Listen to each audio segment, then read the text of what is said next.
we are live. Ooh, I wonder if I have a thing where I Wow, a can bunch of people see the joining already. chat. Hi, everybody. Oh, look at all these people. Uh, I'm gonna Good have stuff. to. All right. I'm gonna have to look you up because I don't have a link to it on me. I don't even see it. What is wrong with me? Hey, Tamsin. Good to see you. Why do I don't even see you as live? It says live. There's a chat. Do you want to DM me the link to the game? Yeah, can do. Give me 1 second. Oh no, I found it. Okay. I got Probably it. just a bit of a delay. Yeah, it was just a little delay on it. So yeah, we'll give it just another second here. We've already got almost 10 people, which is awesome. So yeah, this is Stefan and I's second live poetry reading. The first one went really well. This time around, we're a little bit more organized. We got a lot of poems. We're gonna plan to stream for about 2 hours, and hopefully that'll be enough time to get through all of them, I think. And then the way that we do it is he and I will trade off reading each one. And then we'll spend a couple of minutes talking about them, sharing our thoughts and whatnot. And then obviously we want to hear from the chat as well about what your thoughts are on all the pieces too. So that worked really well last time. That's the format we're going to go with this time, I think. Yeah, the chat had good insight last time. Yeah, it was good. Also, last time the chat froze, and I found out after the fact you had told me, Stefan, that I can reload the page to fix that without breaking the stream. So now I've got that understood this time around. It it doesn't break the stream most of the time. Right. Well, if No, the stream breaks, yeah, you'll know nothing it's on my fault. nothing on Substack's a guarantee. Right. That's very true. That's very true. It was the other day. Substack was like halfway down, like it was kind of working, but it also kind of wasn't. And I thought I was going crazy for a minute there because I was asking a few people, and they were like, "No, it's fine," and then a few other people were like, "No, it's not fine," And yeah, so it's like you said, you never really know. Did you get like the hour where it was just 404? Yeah, At one point, I did. Yes. Yeah. never seen that, Yep. but that was fun. And then you Yep. come back and you have 19 comments on a post you made, but they're all the same person saying the same thing. Right. Yeah. Yeah. Yep. Got a comment from June. Hi, June. Good to see you. Cool. All right. Well, yeah, we have, like I said, we got 8 people already watching, so we can kind of just dive right in. Ooh, that makes 9. Hi, Sarah. Hey, Sarah. Good stuff. All right. Well, yeah, I'll start us off. Sarah, if you have a poem you want me to read, DM it to me and I'll make sure I get to it. Sarah did submit one as well that I have in here. And obviously, she submitted it to you and not me. I'm kind of offended by it. I think it was in the my note that I posted earlier. I'm looking for it right now in my doc. But what I was going to say is that you can read that one, Stefan, when we get down to it. That works too. Yeah, and I know it's in here. I just dropped all the URLs into a doc. I know I saw it. It's in here. When we get to it, I will let you know. Cool. All right. Good stuff. So I'll start us off here. For anybody who's not already aware, the way that I did it this time around and the way that we'll probably do this going forward, I was just telling Stefan before we went live, we'll probably do these once a month is the plan, barring any, outliers or personal stuff going on. But we're going to try to do these once a month. And what I did this past time around is I opened a thread in my subscriber chat last week, I think it was, like a week before, basically. And people were able to share links that way. I think I got like 20 plus poems that way.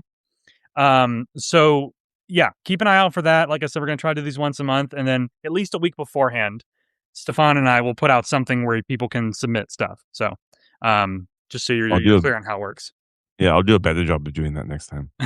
I'll learn from Bradley here and put it in a place that's not. I was gonna say I work in marketing at my day job, so it's like even if I don't want to think about it, I'm still thinking about marketing when I'm doing Substack stuff. So I should know that notes die in 25 seconds. So why don't I know? But in any case, we'll go ahead and get started here. So the first poem that I'm going to read here is submitted by Hazel Allen. This piece is called "When Will Cascadia Speak?"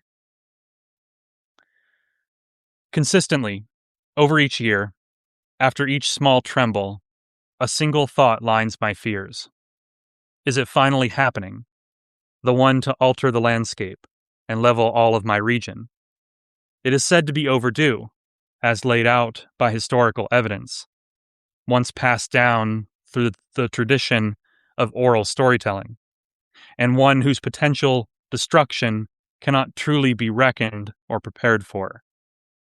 Today might not be that day, but every passing moment leads me to wonder, to ask alone, when will Cascadia speak?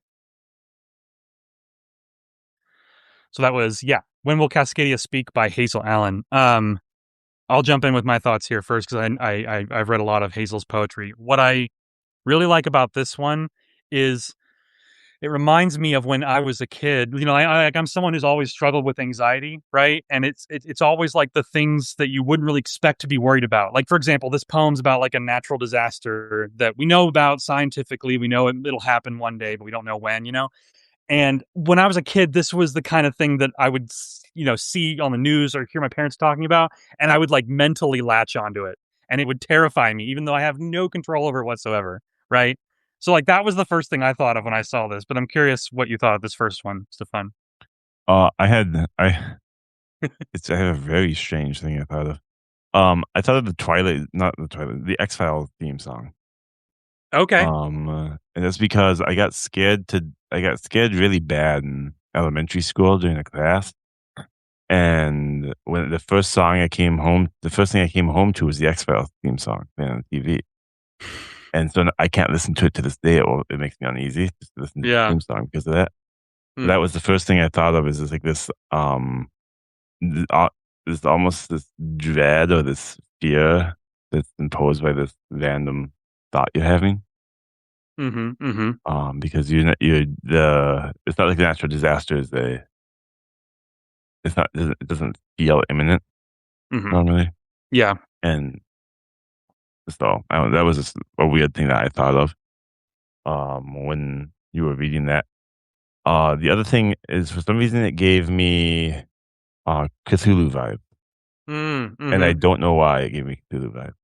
I can't articulate why that gave You me that know, vibe. if I had to guess, I would say that even though it's not necessarily like a cosmic horror poem, I I feel like there's a connection there in terms of like this is something that is so much bigger than us that like again scientifically we understand it, but it's so far outside of our control and our influence that I could see it being similar to cosmic horror in the sense that it's just like, you know, this disaster, this process is completely outside the scope of what like we understand and what we can control.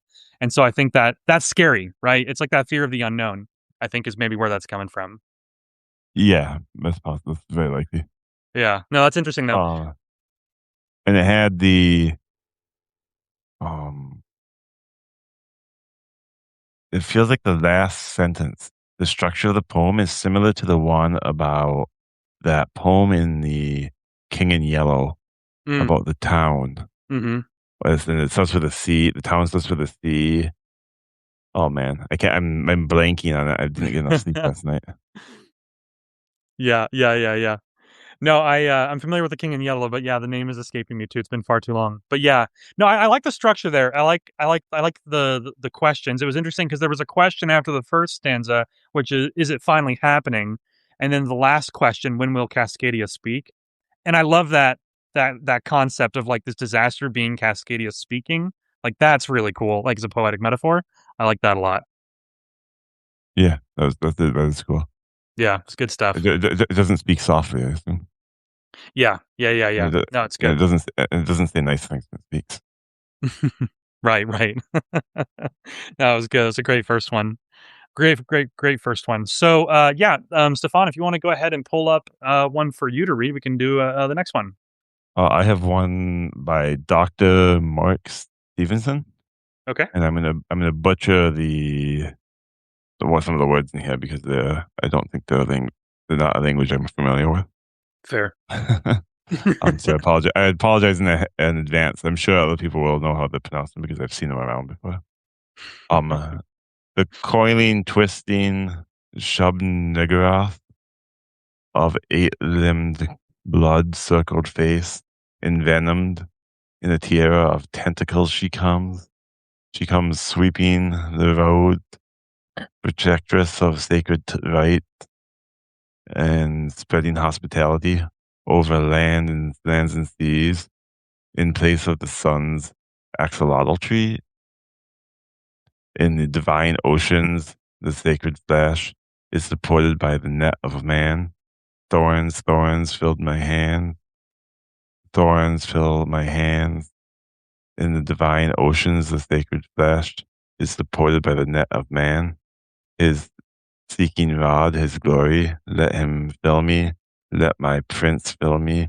Our mother, enemy woman, Shub-Niggurath.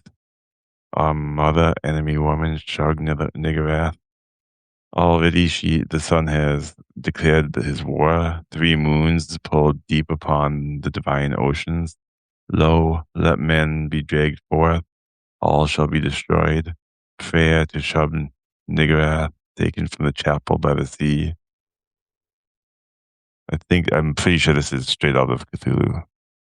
It is, yeah. Yeah. Interesting. Okay. Yeah, no, it's funny that we you brought up Cthulhu after that first poem, and now all of a sudden we're reading an actual like Lovecraftian poem. That's funny. Yeah. But no, yeah, that was interesting. What did you think of it? I was wondering if I was going first on this one, or if you wanted to. No, yeah, I figured whoever if you had thoughts. Sure, first. Yeah. I think are the crown of thorns symbolism in here? I have to imagine that is yes. Is that what that is? So this is to me between the Crown of Thorns reference, what I see as the Crown of Thorns reference, and the let him fill me, let my prince fill me, his seeking rod, his glory. It feels like the narrator of the poem worships the Cthulhu monster. Yeah, like definitely. This almost feels like almost like a church hymn. I mean, it's not in church hymn form, but it reminds me of like a church hymn would be for a god that you believe in. I also found that the line that protectress of the sacred sites and spreading hospitality, in reference to a tentacle monster, is kind of amusing.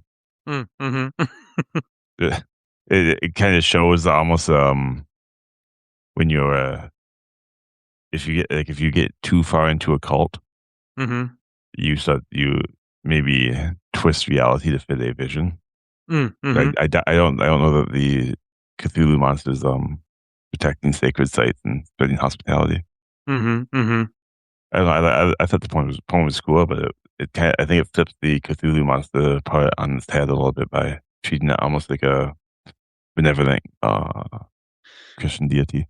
Yeah, no, that's really interesting. And I think the Crown of Thorns, like you said, is probably also like a Christianity reference. And you know what you were saying just now, it's interesting to see like the narrator of the poem here. They're so deep into the cult, like you said, that it's warped their perception. Like from their perspective, this is like some beautiful thing, and it's like they've just completely lost the plot, and I agree that it also feels like almost like a hymn. It's not structured like one, like you said, but it has a sort of like rhythm to it when you were reading it that to me felt almost lyrical in a sense. So it almost felt like if you were at a church worshiping this monster from Lovecraft, that this is the kind of lyrics that you would hear. I think that makes a lot of sense. So yeah, it was a cool piece. I'm a fan of cosmic horror, so I really liked it from that perspective too. So I had to look up because it's not Noxolotl, and I posted the word in the chat just because I don't want to misrepresent what the poem said. Okay. It is a sacred fir tree used in Aztec rituals of bloodletting. Wow. Okay. According to Google. Huh. That's cool. Which is interesting because I believe the Shub-Niggurath, or whatever, however you pronounce that. Yeah. Is he linked to fertility in Lovecraft mythos? How familiar are you with this? I've read Lovecraft. I know some of the mythos. I don't know a ton about that one specifically, so I couldn't say one way or the other. But yeah, I mean, I could see that being a connection for sure. Absolutely, I think you're spot on there. Yeah, interesting to know about the that word there. I wasn't familiar with that. Either they were, I pronounced it like a slimy lizard. I mean, if I saw that word, yeah, I think axolotl, like you said, which is obviously something different, but yeah, that's how I would pronounce it too. It's like similar to that other word, but differently spelled. It's like rearranged a And little bit. I also want to bring up the shift in this poem. I like when poems do this. The shift went from personal to cosmic. Mm-hmm. Whenever you can either expand or can check your perspective in your poem, I think you pretty much always served well by playing with that a little bit. Yeah, absolutely. And with cosmic horror, you really want to capture that scope. You really want to zoom out and make it feel like the humans involved are very insignificant in the face of this big thing. So yeah, I agree that that was a smart move. Cool. Sweet, that was great, awesome. Two good poems so far. All right, so I'll jump in here with the next one. So If this you one, go if you ahead. don't know how to pronounce that, I mean, if you don't know how to pronounce the word, just mumble through it. You'll be fine.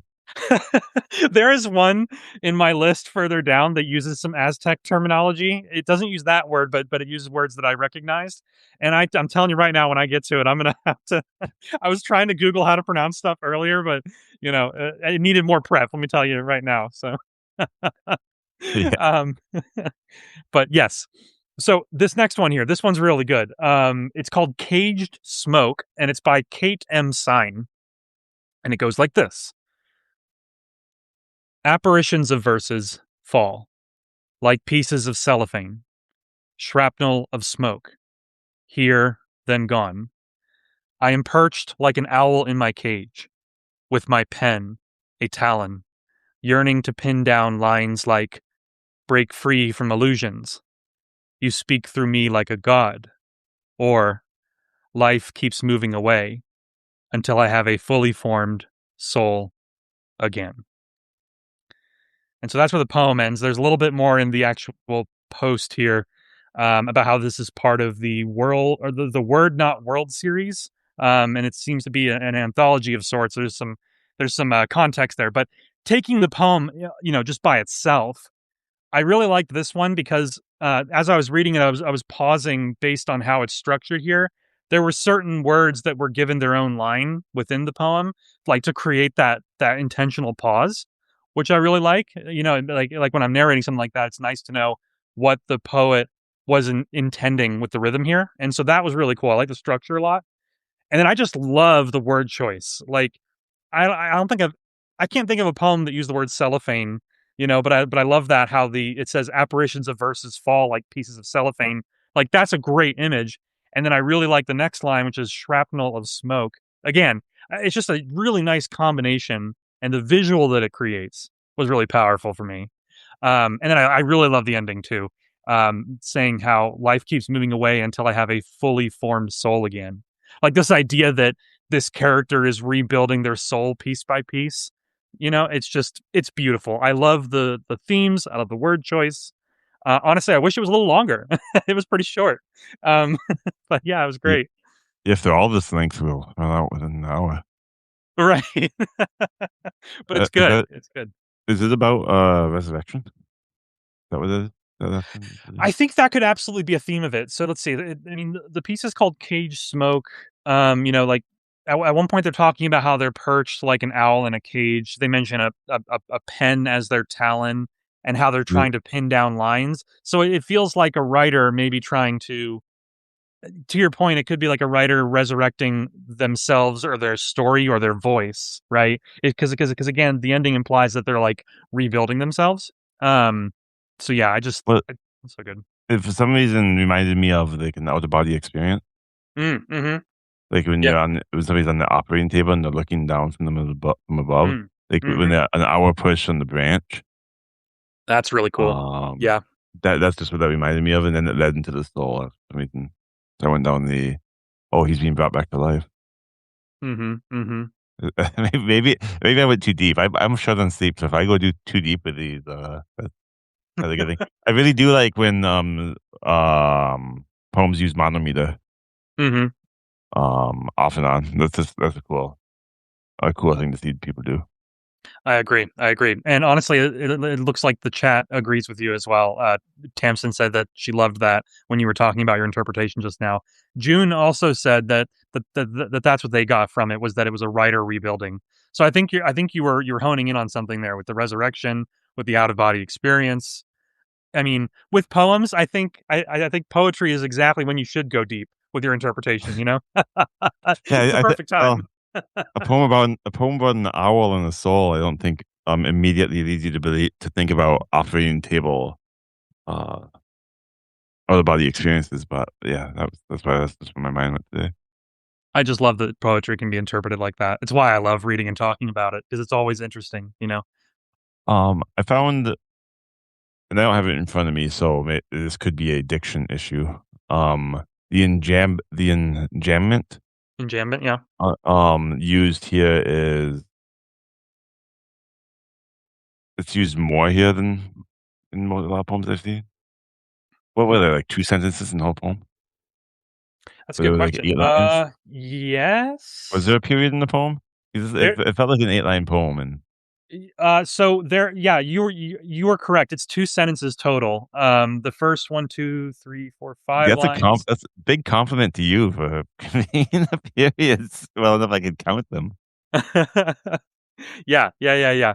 Also, Tamsin was asking just now if we're going to get this list to read later. Yes. I wasn't able to do it last time, but after this stream tomorrow, as early as tomorrow, I'm going to post the full video, the recording here, and then I'm going to compile all the links in that same post. So I actually have my links compiled, not scattered all over, so I'll actually be able to contribute to the list. perfect. Yep. I feel like last time I just toasted you in your ass. To be fair, I think I only asked once, and then I got busy with 100 other things. But yes, this time around and going forward, I'm going to make sure that we do a post after the live, so that everybody can check out all the poems and obviously like, comment, restack, all that good stuff. So, thank you for the question, Tamsin. Um, Sweet. Okay. Let's go ahead and move on. If you got your next one pulled up.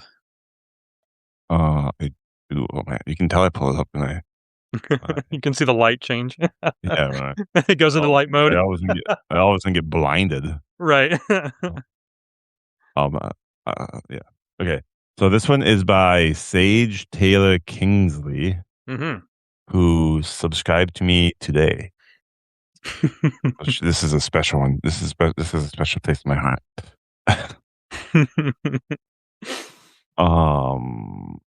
And this, I've not read this. I've not read any of these. This feels political. Hmm. So if there's something you want to delay or something that we want to do something else with, I will pick a different one for the time being. I don't know how you feel about objectively political poems.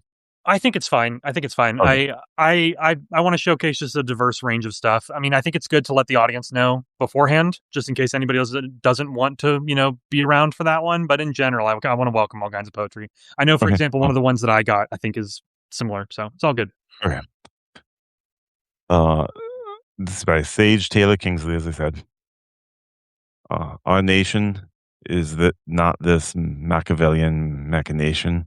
Our nation is not this foul coagulation. Our nation is not the cessation of every ration. Our nation is not this disastrous denigration. Our nation is not this mind sedation or oration. Our nation is not the adulation of the aberration. Our nation is not the destructive deregulation. Our nation is not for narcissistic self gratification. Our nation is not about the ratification of deviation. Our nation is not a place for marginalization. Our nation is not a home for polarization. Our nation is not for greed or war glorification. Our nation is not going to tolerate all the falsification. Our nation is not about assimilation or annihilation. Our nation has always been built on a foundation. Our nation will always stand for democratization. Our nation is here for all our population. Our nation is stronger for our variation. Our nation is meant to be a lighthouse of education. Our nation is opening its arms to every orientation. Our nation is going through a great transformation.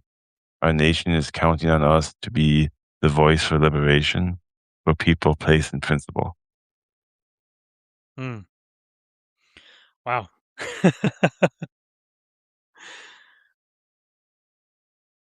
I'll have you go first. What are your thoughts after just reading it?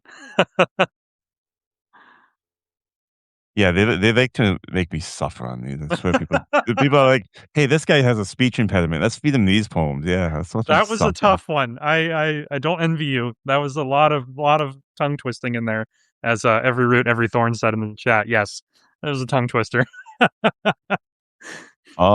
This one uses its structure, which is our nation on one line, and then the is not on another line, along Okay. with a rhyme to Mm-hmm. create a um almost like a march feel Mm-hmm.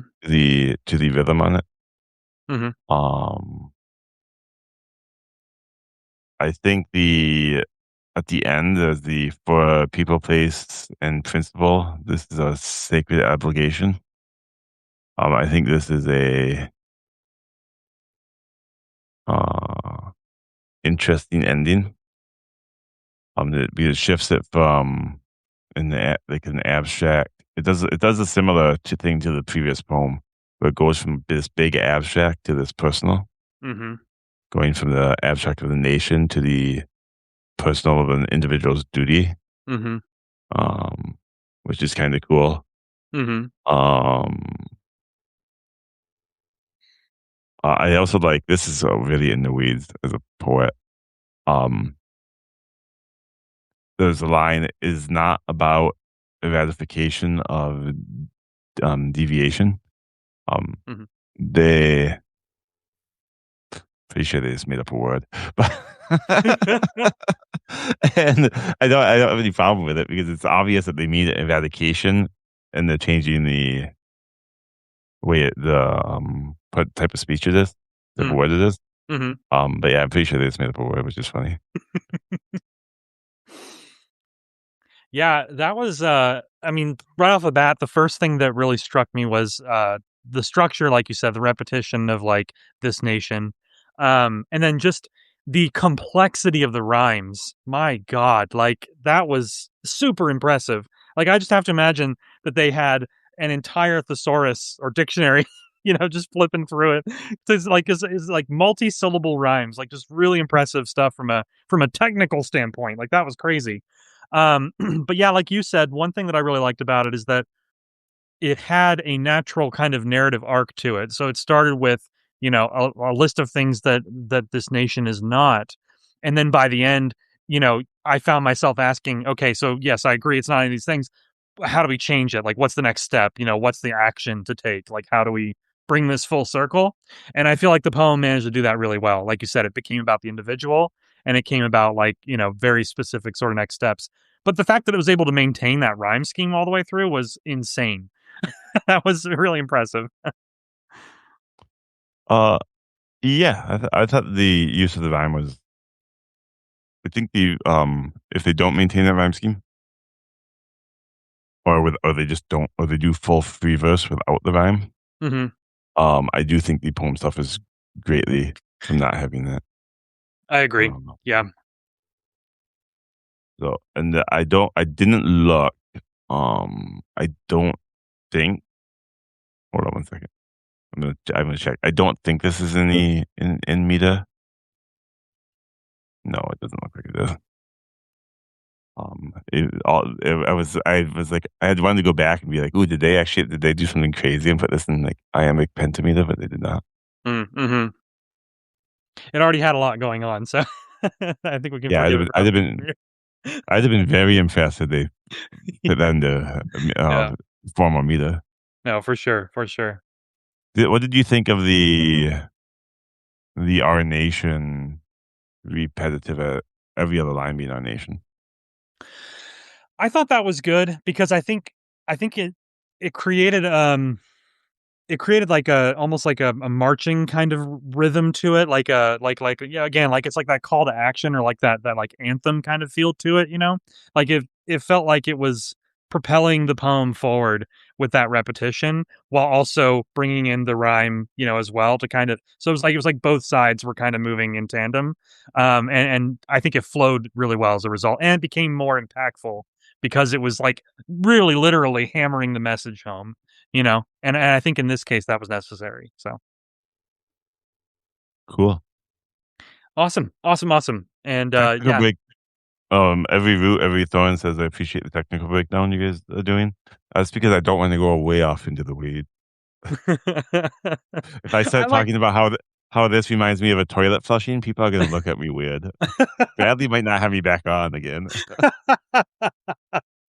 No, but I like nerding out about poems and stuff. So it's fun that we can do that. Um, so I appreciate it as well. I have fun with it. But hey, I also like the crazy wild takes too. So you know, bring on both. Did it remind you of a toilet flushing? It did not, no, but but if it reminded you of one, Well, I don't know, for some reason, the structure of it where it goes, "Our nation," and it's a line, and it goes like 10, like a 10-syllable line with 3, words on it. For some reason, the structure of it reminds me of a circle. okay, So it reminds me of something spiraling. yeah, for sure. Like, the first one is, "Our nation," line break, "is not this Machiavellian machination." Hmm. I don't know, maybe I don't know if that maybe I'm just you can just tell me if, you just be like, "Stefan, you're crazy, shut up." But it reminds me of, that structure reminds me of a circle to me. No, I agree. Yes, when you put it like that, yes, I can see sort of the circle, like the spiral kind of feel to it. Yeah, that makes sense. Yeah, yeah, yeah. See, I I'm told so you it was happy. good. Yeah, My we got toilet there. analogy was good? Okay. Yeah, we brought it back around. All right. So next up here, I've got a poem. This poem is by Joel L. and it was submitted by Rebecca Watson. So this piece is called "Exquisite Devastation," which I love that title. I am here in the dark water, waiting for you. The shimmering pitch of everlasting night ripples across its surface. This place is deep, beneath the storm, beneath the noise, shielded by ancient stone and earth. Here I stand alone, waiting for the hour we may become one. When we are found, the earth and water around us will shudder in worship to submission. The caverns that hold us will tremble in recognition and reverence, and the pull between us will finally yield to itself. We will stand close, our heart blending and braiding, our lips trembling once more as they meet in final surrender. The dark water will rise and gather us, enveloping us in ecstatic pressure, lifting us as one, while the stone above and below begins to crack and sunder. And in that deep quaking, in that sensual clarity of chaos, our story will be written into time, our exquisite devastation. Love that ending. So good. That was a good one. That was really, really good. Yeah, I've read a bit of Joel's work. Paid subscribers also get access to his reading of it, which I have to imagine is really good because I've heard some of his audio and it's top tier. Um, as far as the piece itself here, again, I feel like we're honing in on the deep, dark fear of the unknown, very cosmic horror, very like Lovecraftian, which again I like a lot, and I write that kind of stuff. So this obviously resonates with me. I I like the elegance of this one. Like it's talking about scary things. It's talking about the unknown. It's talking about very like what could easily be interpreted as horror, but it's doing so in such a way that the word choice is soft and it's inviting. And I love the term exquisite devastation. Like that is wonderful as a title and then as an ending too. But yeah, what did you think of this one, Stefan? Um, I felt like the part about being underground, Hmm. 'cause we have no idea who the second person is, right? I don't think There's so. No. allusions to the second person. So is it? I'm gonna make a fool of myself today. Is it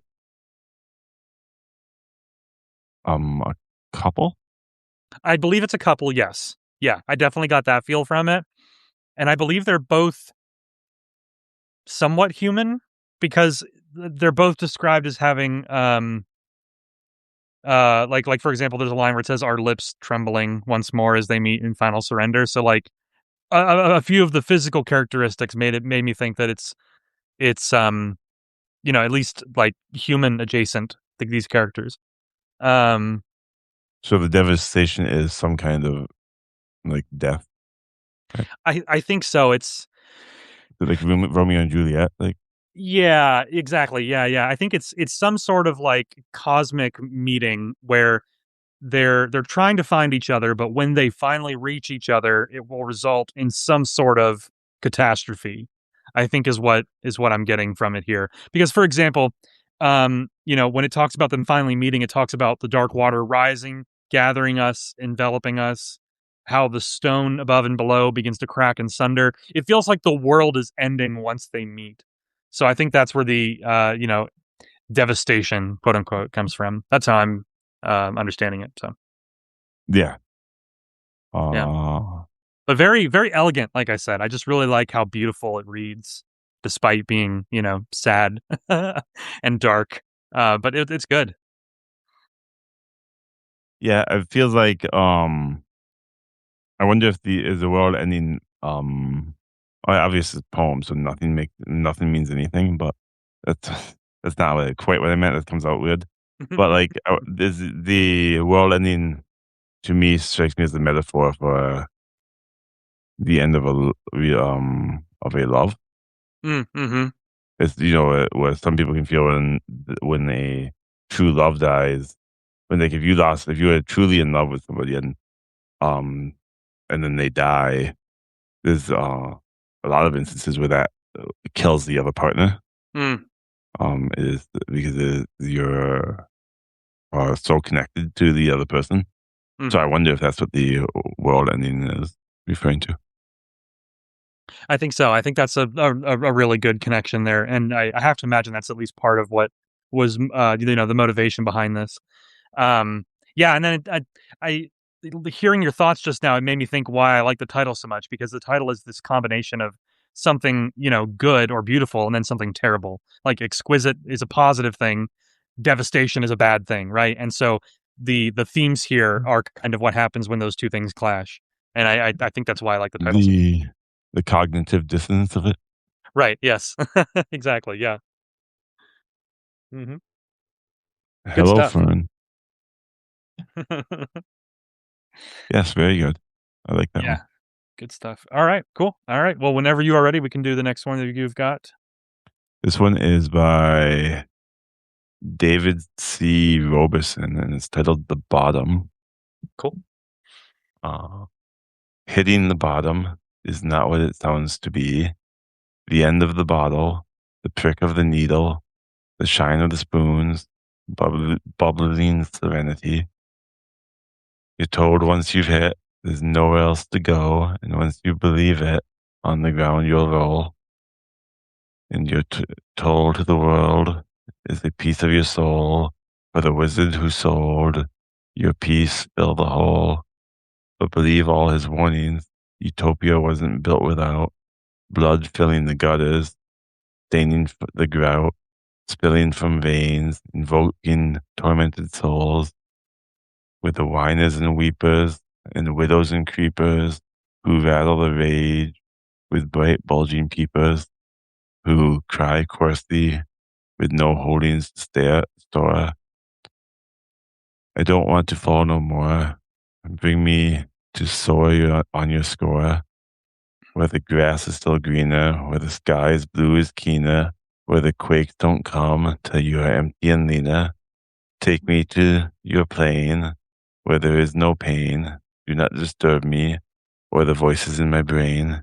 Hitting rock bottom means to the world, gets to stone ya, sharp, jagged things, and sustain blunt force trauma.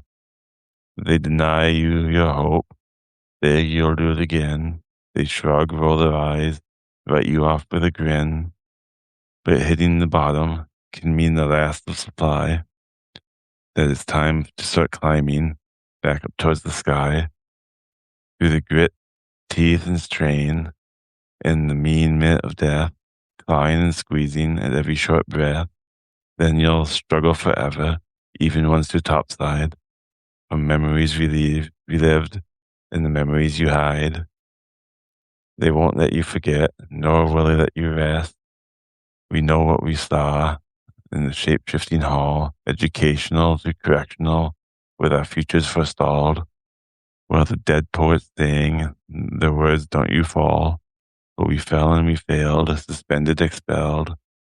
The knowledge thirst squelled, exalted by peers, judged and then jailed. So take us down now to the bottom. Wow. Wow. That was a good one. Some weird thoughts. The phrase "the wizard" is capitalized with "the" and "wizard," which I found very interesting choice.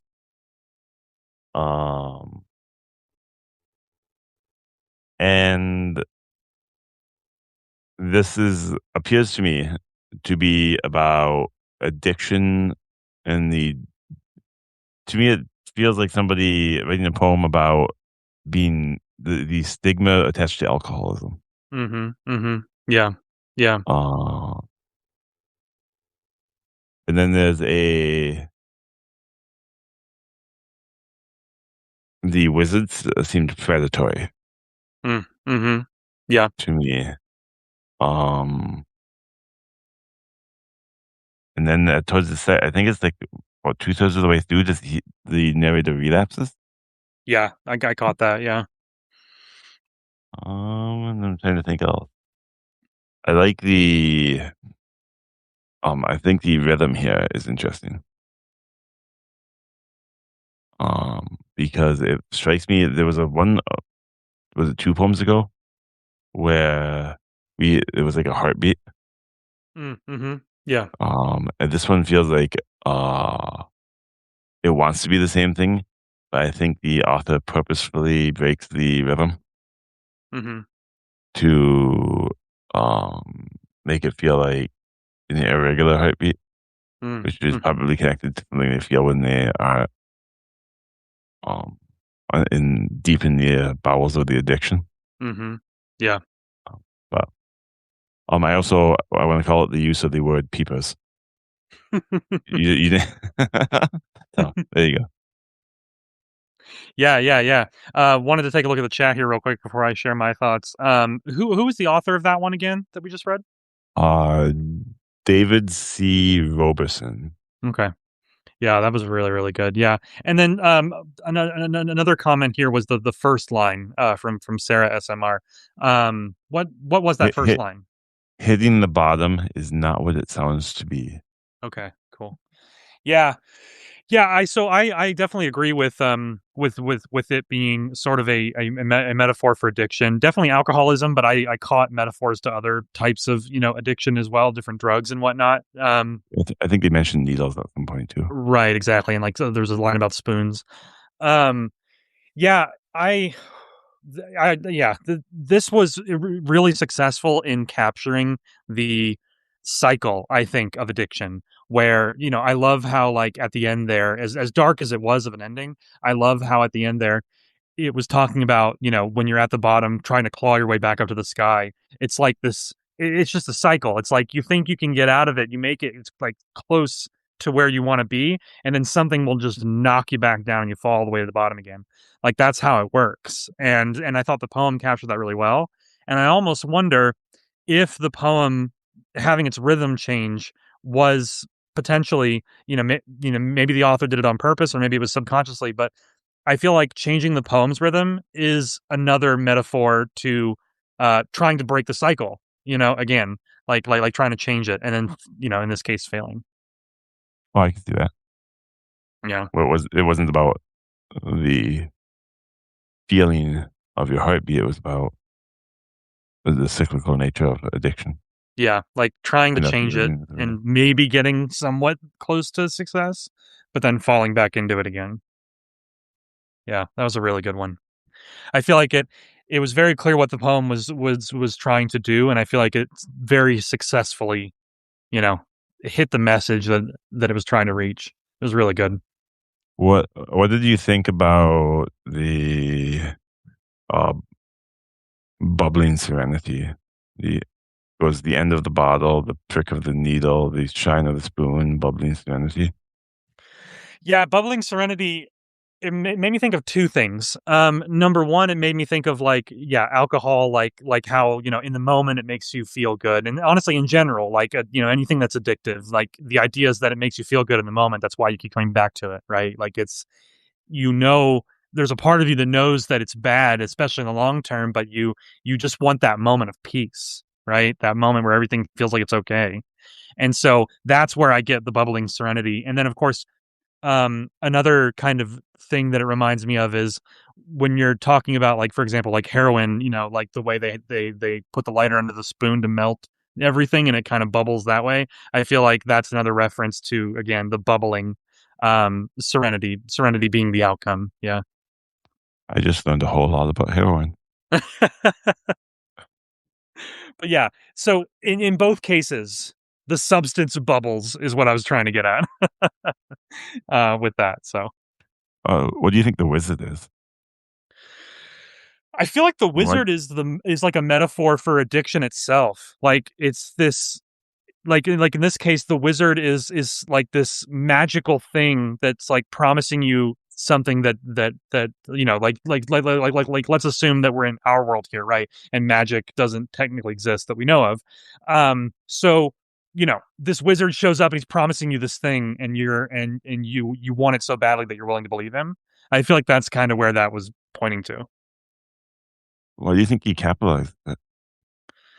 I think he capitalized it because he wanted it to feel like this figure, like this actual presence. Like when you capitalize something, to me, that marks it as like a character, And so I think in this case, the author wanted you to know that the wizard was a character, and not just some random passerby. Like this is an important individual in the Is story.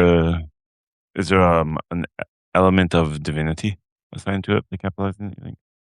Yes, I could see that. Yeah, absolutely. Yeah, Cool. that was really, really good. That was a great one. All right. So the next one that I have here, I apologize, I'm probably going to mispronounce this person's name. This is a poem called "The Secret of the Little Leaves" by Sylvia D. Negrabosco. I think is how it's pronounced. I apologize if I got that wrong. But yes, this piece is called "The Secret of the Little Leaves."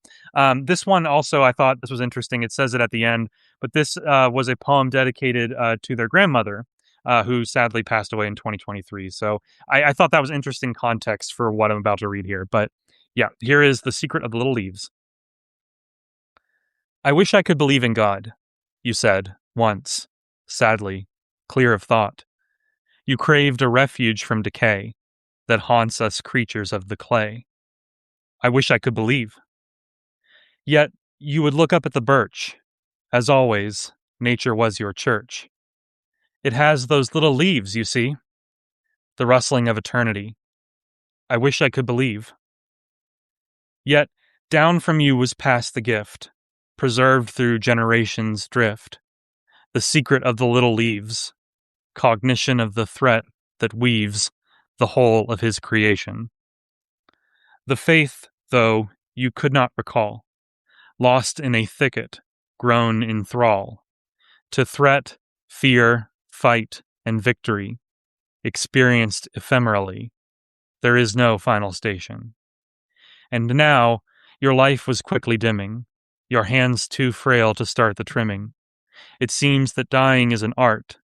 I wonder, which did first depart, the thicket or the woman? And that's the end of that one. Um, so yeah, I thought the context there was interesting, kind of knowing who this was dedicated to. A lot of really interesting elements here. It's obviously not easy to see this. I tried to read it this way, but several of the lines throughout are in quotations, like it's dialogue. So I thought that was interesting. Like a few of the, I think it was maybe just the first two stanzas had that kind of dialogue aspect there. But yeah, so it's funny. We were. It's like every time we talk about something, I feel like the next poem has that thing in it without us realizing it. So, like you mentioned divinity, for example, the next poem's about God and death and stuff. It's just like, um, but yeah, no, really, really good stuff. Several people in the chat really enjoyed it too. Yeah, I'm thinking about like which piece to kind of hone in on here. Obviously, like I said, there's those elements of like life and death and belief and faith and stuff like that. Um, I like the honestly, I think the line that's jumped out at me the most was in the last stanza here, where it says that it seems that dying is an art. I wonder which first did depart, the thicket or the woman. Like, I always find myself really fixated on poems' endings. Like, I always like it when poems have a very strong final moment. And in this case, like the question, I think works really well, asking what departed first. Um, but yeah, this was just amazing. It was very human in the sense that like I feel like it beautifully captured this like clash of like wanting to believe, wanting to have faith, but also being broken down by life, and not having the time or the energy or whatever, the reason to to really be able to reconcile with everything. Like there's just not enough time. And this idea that dying is an art, like they're referencing like the dimming and then trimming as the rhyme there.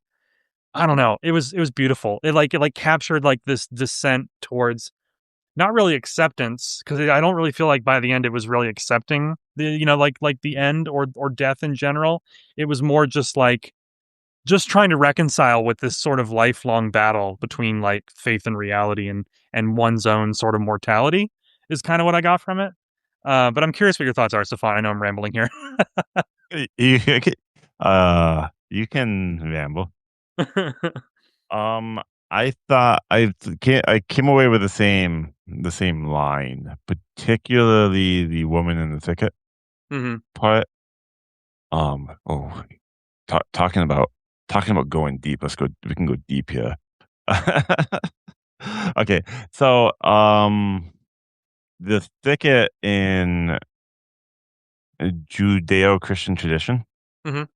is a symbol for replacing mortality with faith, like substituting mortality with faith through faith. So like in the book of Genesis, you have the ram in the thicket, where Abraham is tested by God to sacrifice his son Isaac, Hmm. and his faith is proven to at the absolute last second. And he looks up and he sees that the ram caught is caught by his horn in the thicket. Do I make any sense yet?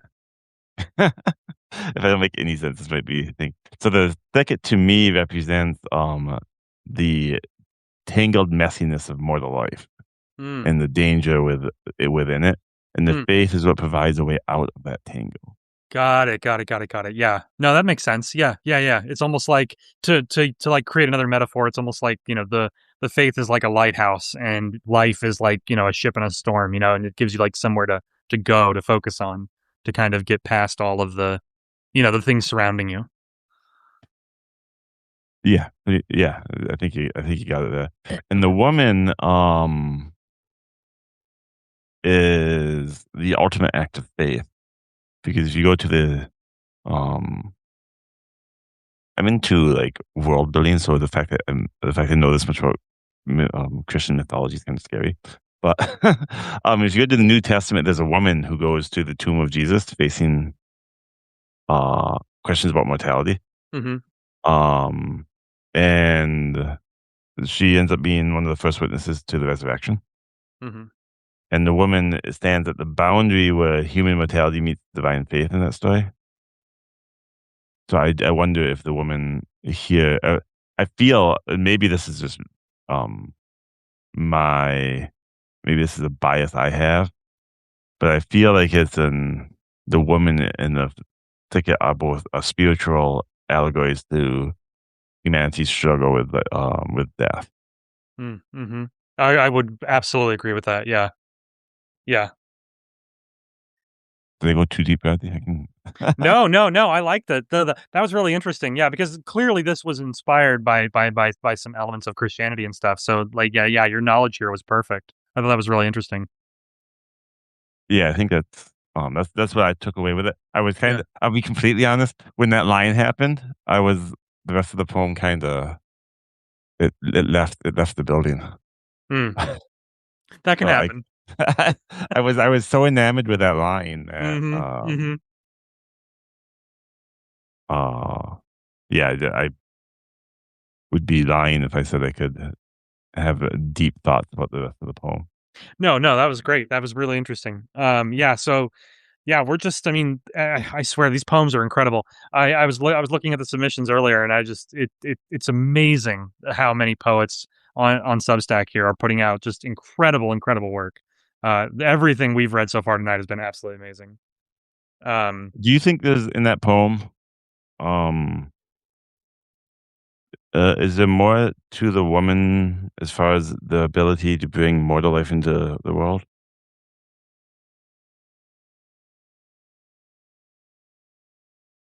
I think so. I was looking through it again so I could give you a good answer here. Yeah, I don't have the poem in front of me, so I can't say, but in my mind, that would be yeah. No, this another is layer definitely that would one be that you relevant. could we could spend a while on this one. It's got a lot of layers. But in any case, that's probably a good stopping point for that one. Just so we can keep rolling through here. That was a great one. Fantastic stuff. Um, okay, cool. Do you have another one ready to go? I do. I have 3 more actually, yeah. Cool.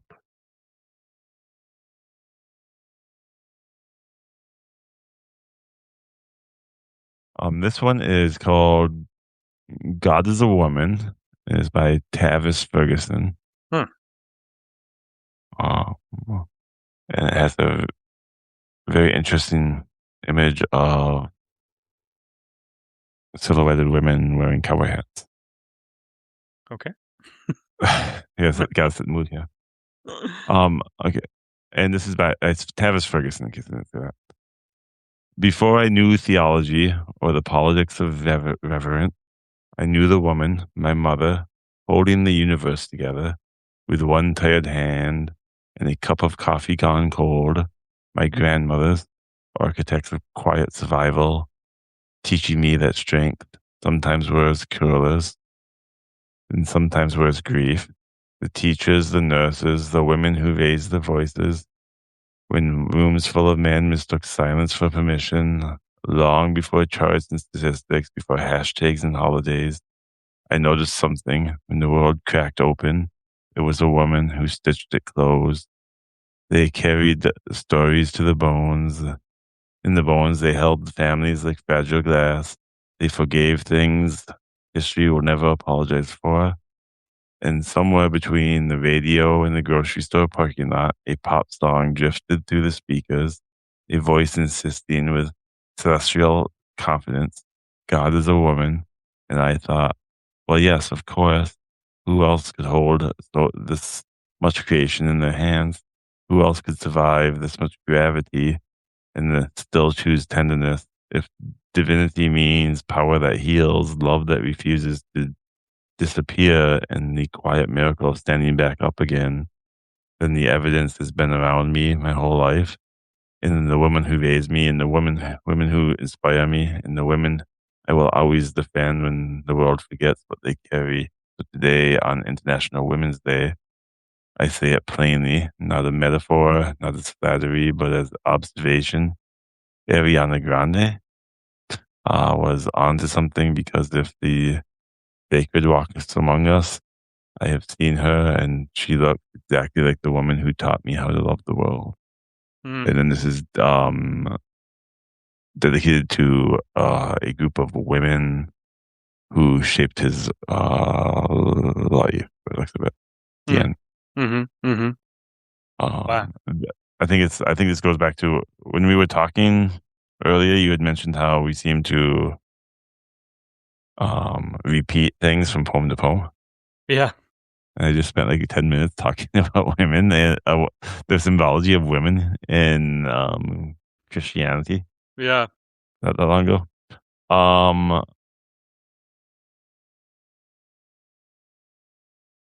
I think there's a what I found that the part that really stood out to me was the pivot to pop culture. Mm-hmm. Where you go from like ancestral grief and to Ariana Grande. Mm-hmm.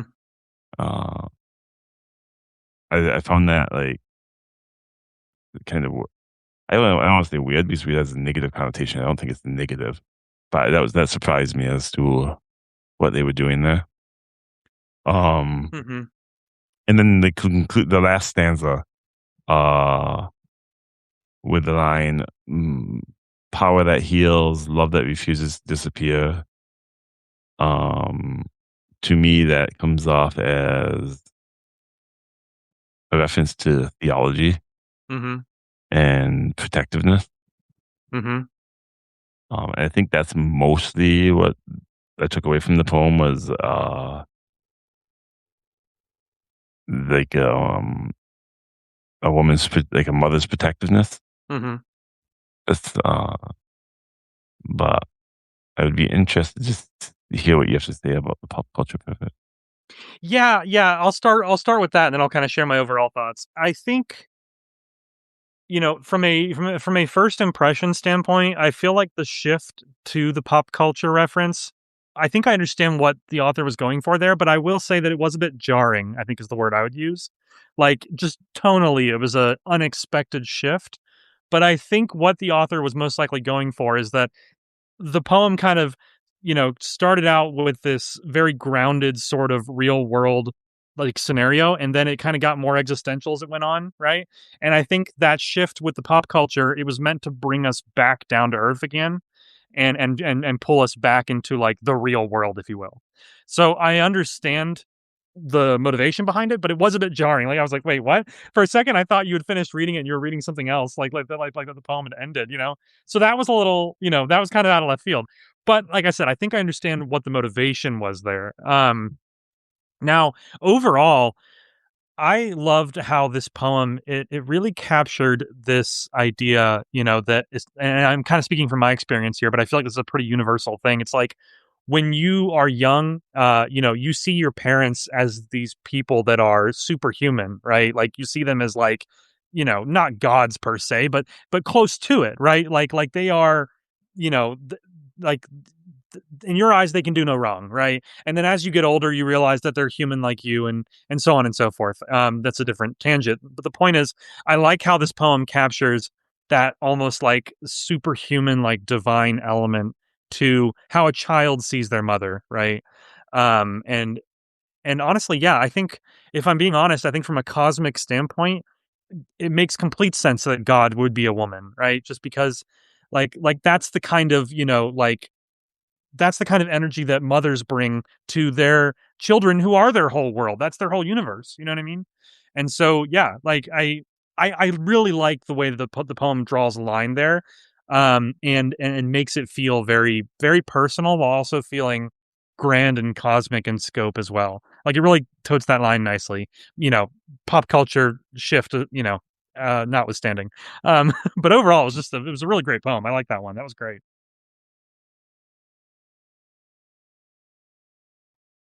Yeah, Cool. I don't have anything else on that one. Okay. Cool. Oh, besides that, I like the use of everyday. I like this in fiction too, poetry and fiction. I like when people use mundane, everyday things to ground otherwise things. So like the cup of coffee, the grocery store parking lot, the curlers. Mm-hmm. You can you see this often. I see this often in on Substack where people get so metaphorical that it almost feels like you're swimming in a cloud and Mm-hmm. there's nothing to hold on to. And when you use the like, cup of coffee, the curlers, you give them just something solid for them to hold on to. And I always like when people include something like that. Yeah, no, I agree. I agree. It keeps things grounded. It helps you stay connected to it. which I think is important. Okay, cool. So, next poem here that I'll read is this one just came out today, actually. Yeah, this one is Ooh. by this one's by Mina Howell. It's called "We're Still Here," which I like that title a lot. And something that I also learned today is that this poem is part of a larger project, a book that Mina is working on. So this poem was kind of her way of introducing some of those elements to her readers. But this is a small snapshot of a much bigger thing, which is pretty cool. I like that. So this piece is called "We're Still Here." We're still here, far beyond the wall. We pray for rain. One by one, we fall. We spent decades planting seeds that could never grow. For all our efforts, we've nothing to show. Behind your bricks so high, you know nothing of pain, and you have no regard for the ones that you have slain.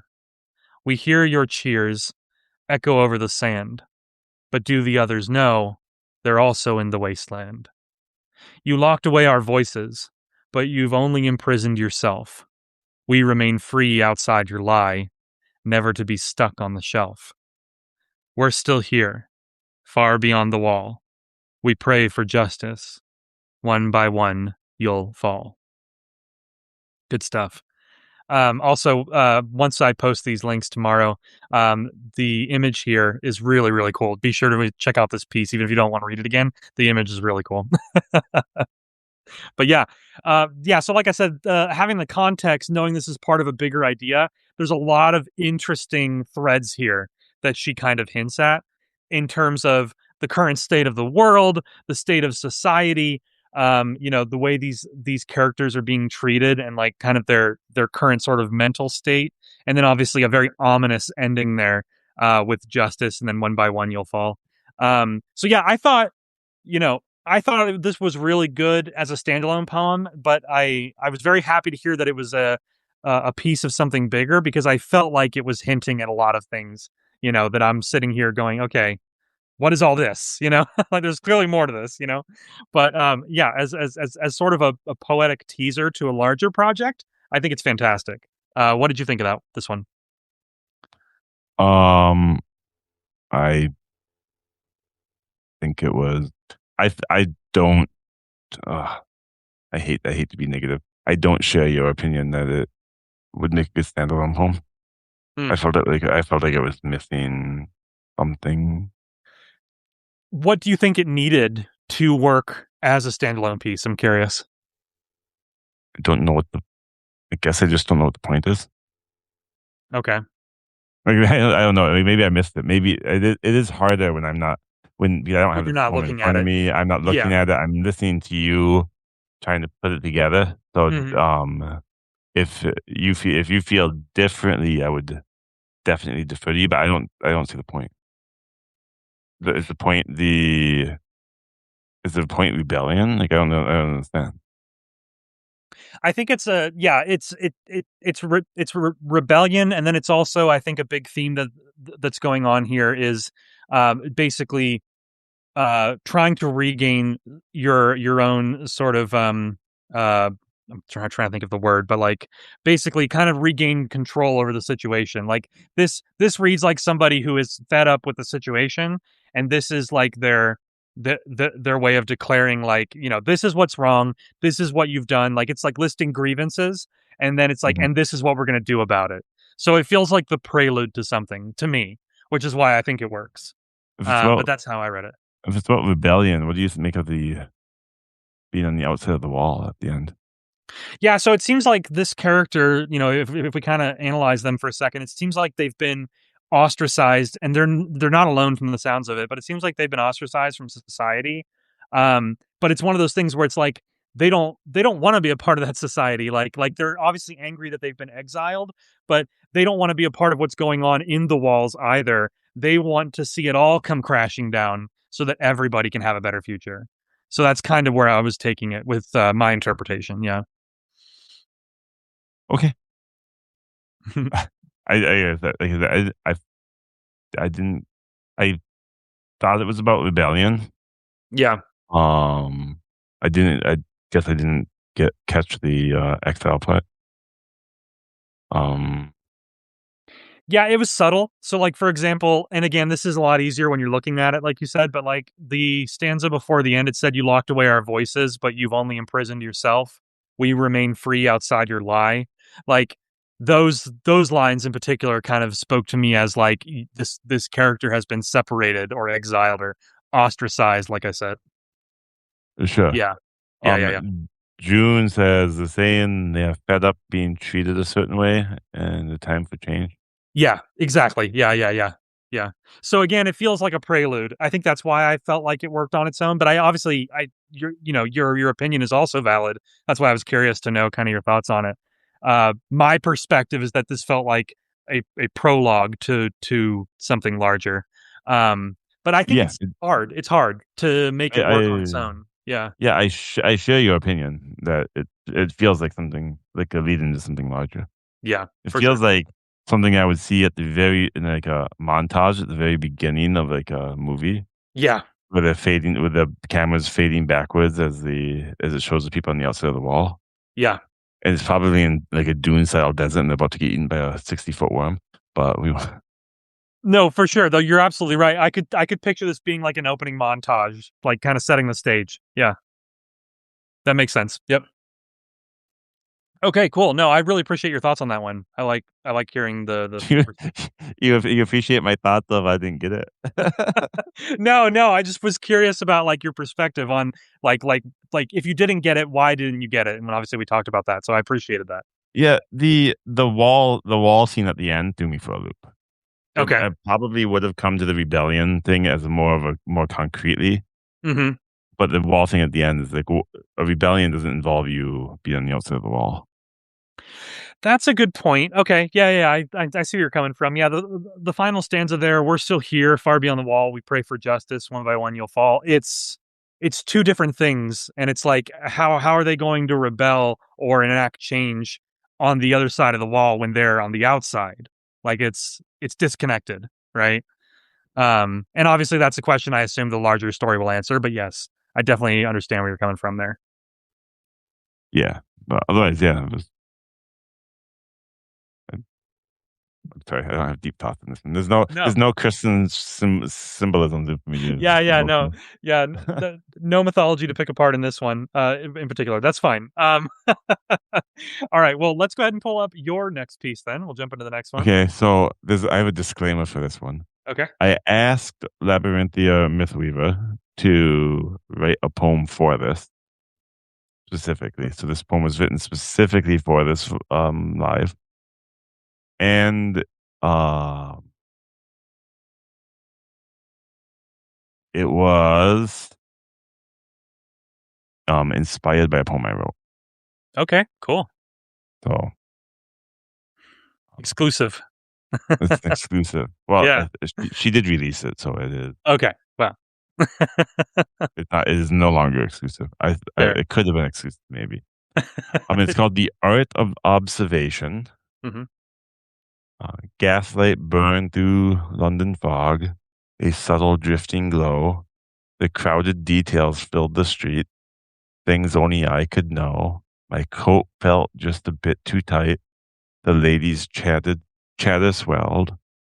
A thousand scents and sounds at once within my senses welled. I hied myself to Baker Street and entered my abode.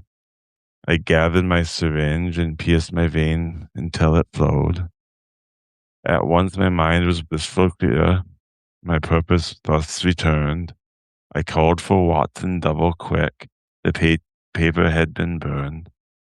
I quickly deduced the place of the note's provenance. We'd need to hunt for footprints there, conduct reconnaissance.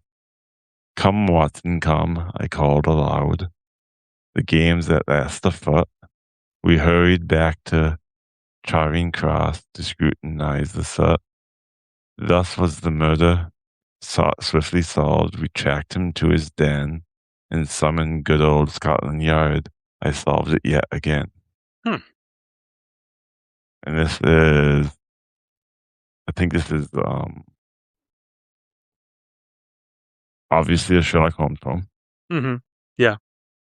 Uh,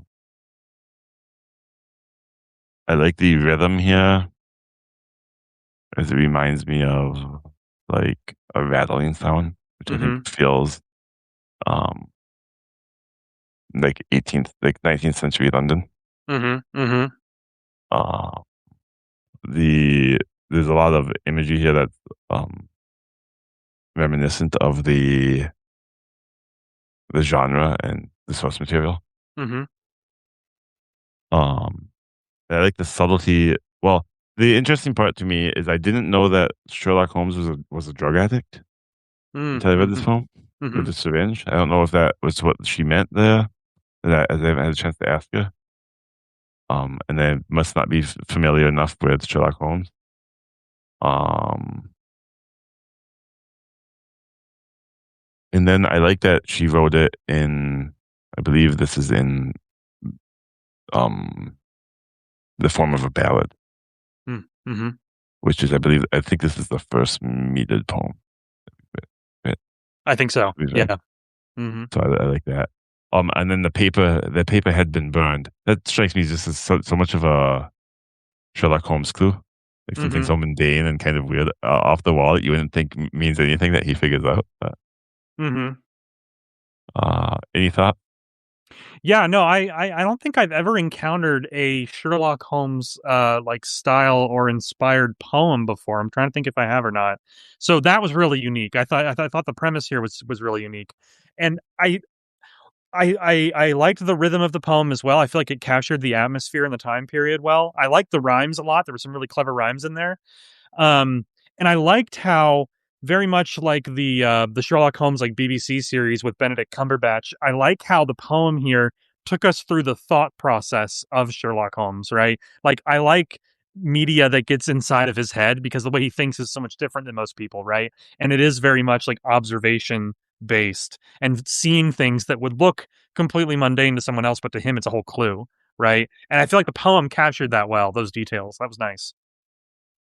Yeah. What did you think of the syringe scene and the blissful clear? Yeah, the syringe thing is interesting. I'm not a Sherlock Holmes expert by any stretch of the imagination. So if anybody in the chat wants to jump in, if you know one way or the other, it the idea that Sherlock Holmes as a character struggles with some sort of drug addiction sounds right to me. Like I feel like I've seen that or heard it in other media involving his character, but I don't know for sure. Obviously, that's what it was referencing, but I don't know if it was in reference to him or to the crime scene specifically. Right?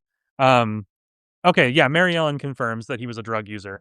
Okay, so I yes, learned something it new. was a reference to that. Yes. Okay, so it was a reference. Okay. Yep. Yep. Yep. Yep. Good call. Good call. Thank you, Mary Ellen, for confirming. I do like the line, "Only I could know." Mm-hmm. Yeah. That's a funny Sherlock Holmes line. Mm-hmm. Mm-hmm.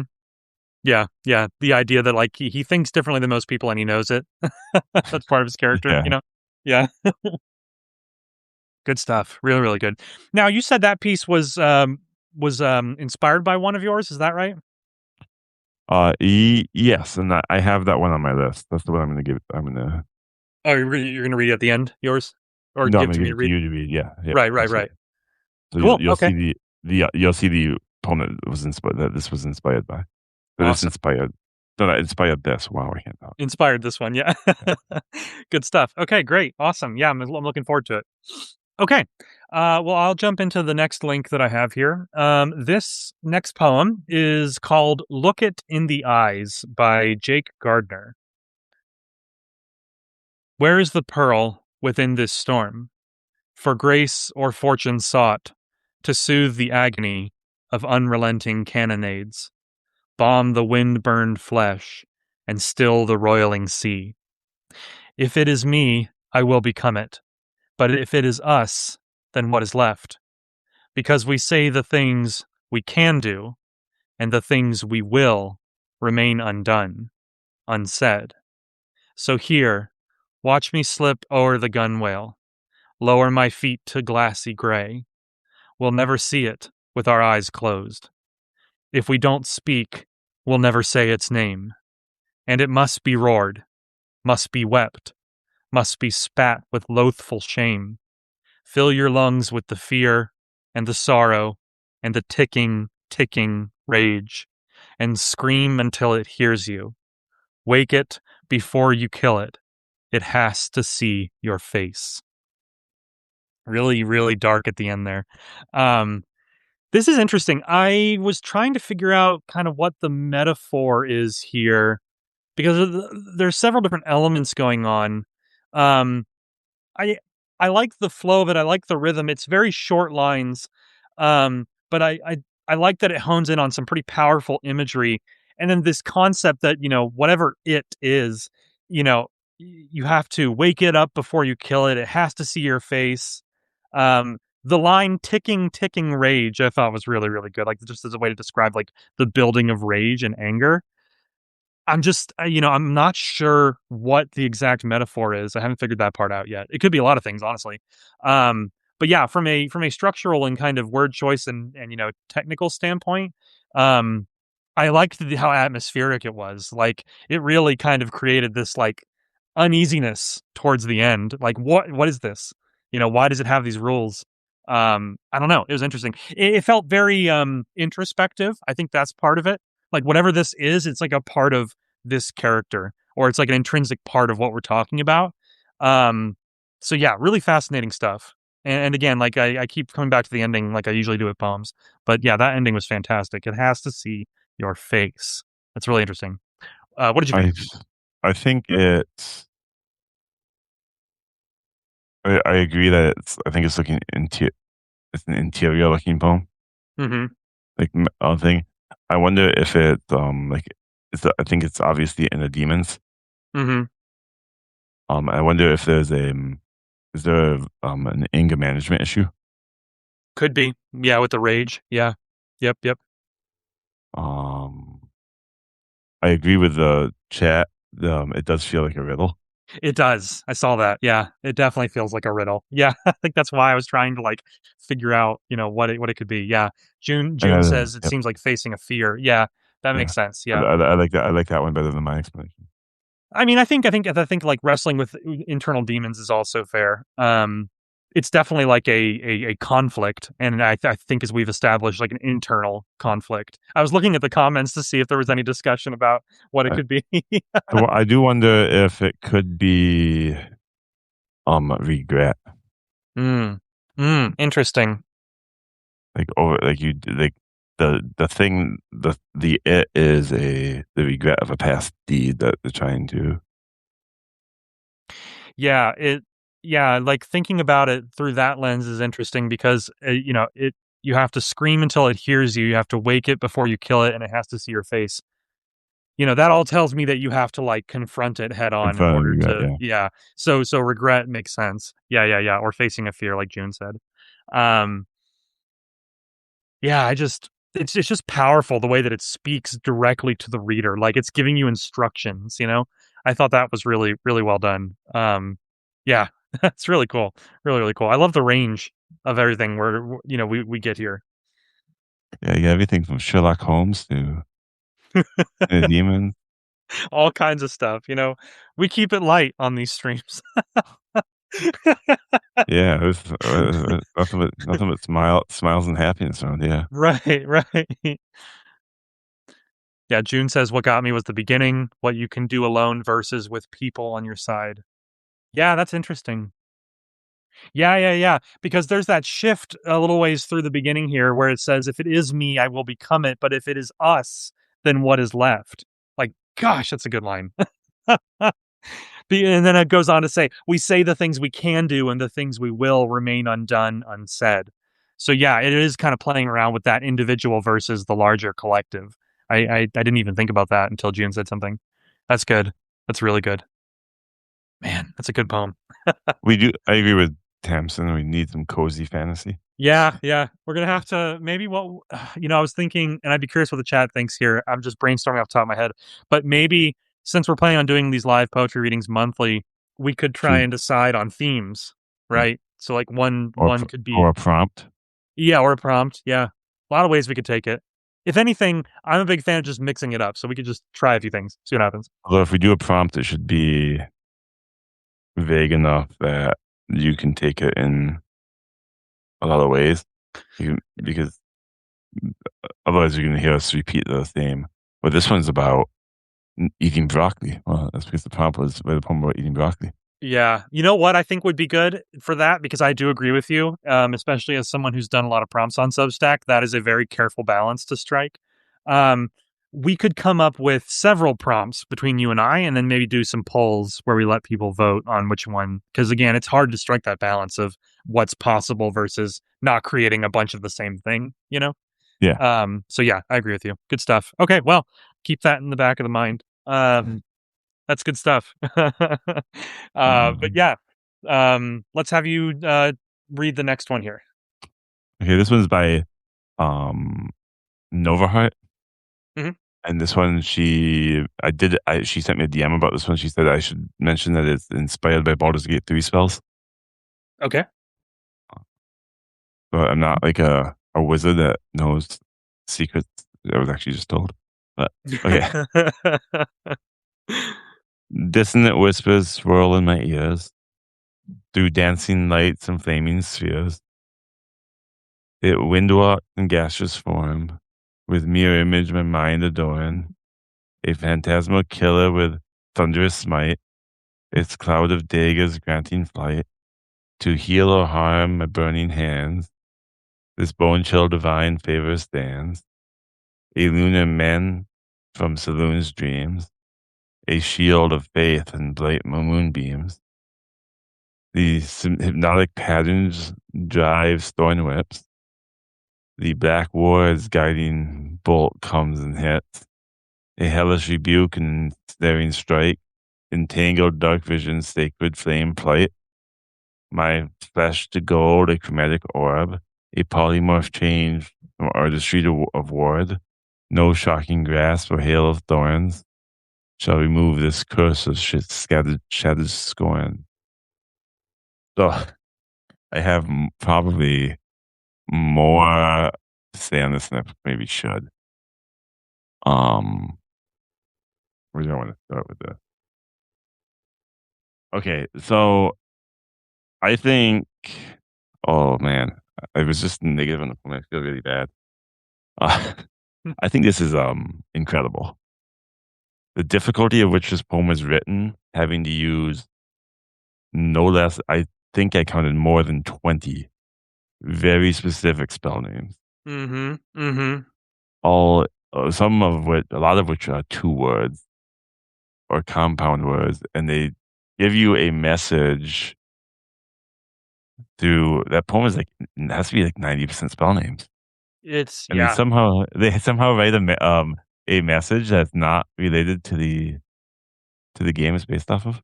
Mhm. Mhm. I just found that impressive because Mhm. they're essentially doing a prompt where you give them a laundry list of words and they write a poem from a laundry list of words Yeah. Yeah. using Which very is few connected words. which is difficult on its own, let alone all the words being spells, like you said.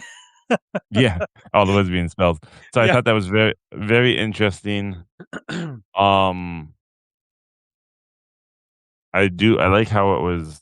I like the Eluna men from Eluna's dreams, a shield of faith and bright moonbeams. Mhm. Um, that was that strikes me as somebody losing their grip and like a faith, like losing faith. Yeah, yeah. Mhm. And then no shocking get grasp or hail of thorns shall remove this curse of shattered scorns. Um, I think uh this one's like a this one seems tragic. The Mhm. poem I it definitely overall feels tragic, yeah. but Yeah, yeah, that yeah. line,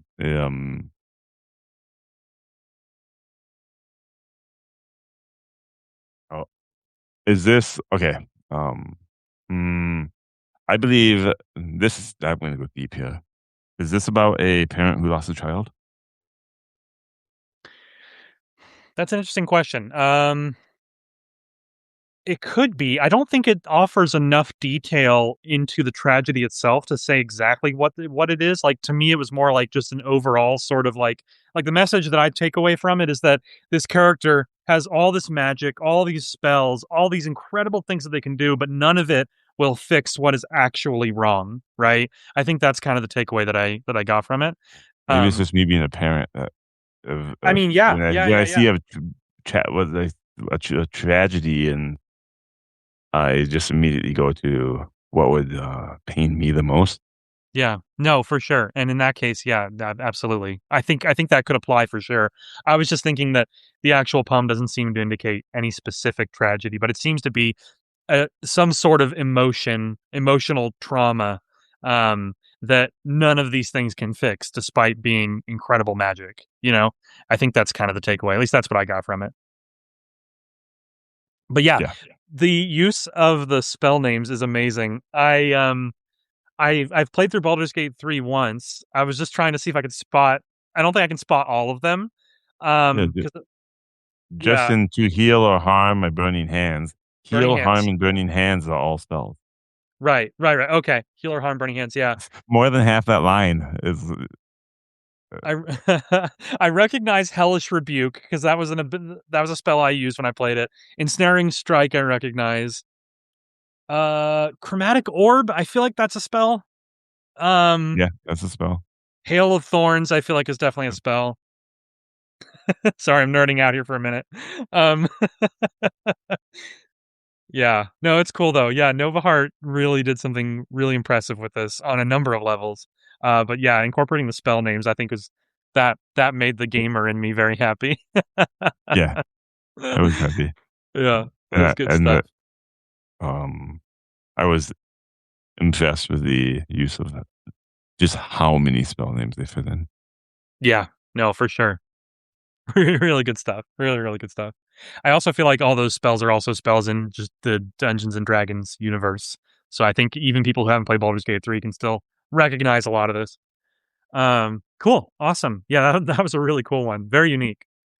All right. Well, the next one that I've got pulled up here is from one of my favorite authors on Substack, author by the name of Me? Spencer. Yeah, of course. Stefan, yes. But yeah, Yes, yes, uh, David. We will be posting links. yes. Yes, yes, yes, yeah. Or we're not. David, We're not today. We will be posting them after the live. we're gonna post the full recording most likely tomorrow. I was gonna post it on my Substack. Um, but yes, we're gonna include links to everything to answer your question. Yeah. Mhm. All right. So this next one here is from Spencer DW. He does poetry, short stories, and he's working on a novel as well. He was one of the first authors I met when I joined Substack, and what I really love about his work, and I think you'll see it come through here, is that his imagery is just, I mean, it is wild, and in this case it's pretty intense. I'll warn the chat now. This is definitely a horror poem, and some of the imagery can be pretty intense. I'll just throw that in there. But it is, I don't know, he does some really cool stuff with his word choice and everything. So let me not, hype it up too much here. I'll jump right into it. But this piece, and this is the title. The title is "I'm Too Stupid to Do This Anymore." I'm a corpse with a hole in his chest. Felt the heart leave and drag my guts and the rest. Home feels like a cocaine packed bullet hole, enough up to make me forget the pain and jumpstart the soul. I'm too stupid to swallow the bottle, meet a god and fall from peace to drowning in something far past hostile. I'm too stupid to dig it out of me, rip the nails from their rotting resting place. Could follow the trend downward, speak Uh up and oh. show my real face. I'm too stupid to say a word. I'll settle for the artistic vomit coated lines that stop making sense past the third. I don't ask for much. I just ask to do all you do. No drugs, no pact with a devil in my head that prefers my head against a curb and the boot already halfway through. I'm sick of feeling infinite nothing is the only end I deserve. Sick of every positive word being lightning to the nerve. I have a hole in my chest. It only got bigger when my dad left. Now I don't know how to slow it. The normal drugs aren't able to fit. I'm too scared to start over. Damn. Yeah. Spencer, his poetry is something else. um, yeah. So, like I said, really intense. Yeah, his fiction is it it's similar, but his poetry just kind of has its own unique voice in the sense that it's very shocking in a good way. Like I feel like Spencer uses very shocking imagery, but he doesn't use it for the sake of shock value. It's more to really grab your attention and to hone in on the intensity of the emotion. So he's using the shock value to emphasize the emotion of the entire section is how I see it. Um but yeah, it's just man, it's and knowing what I know about him and his real life story, I see elements of that in here, and I find it very inspiring when authors and poets are able to put themselves, their real selves, into a piece like this and really show their soul, like bare their soul to the world, as the saying goes. That's not easy, right? And that's vulnerability that you don't see very often. I see it here on Substack a lot with people, and but in my life as a whole, I've never really seen that kind of vulnerability, especially online.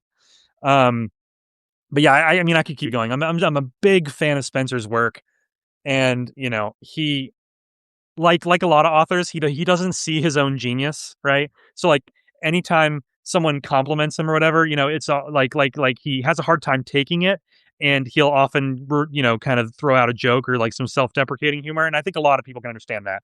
A lot of authors are like that. We're our own worst critics.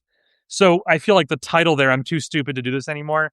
I feel like that was him almost taking a jab at himself a little bit. And then of course in the poem that phrase is repeated too. But yeah, Spencer's stuff, man, is just. I mean, if you're not already subscribed to him, I really have to plug him because he really does great stuff. But let me pause there, Stefan. I'm not sure if you've seen his stuff before, but I'm curious what your impression is here. I it's just Spencer, right? Yeah, I think I've seen his name before. I don't think I've ever read him before. yeah, It's hard badly to keep up with reading. The chances I've read somebody's is like can't be high. yeah. There's a lot of stuff out there. Yeah, you gotta catch lightning in the bottle to get read by any individual person. That's fair.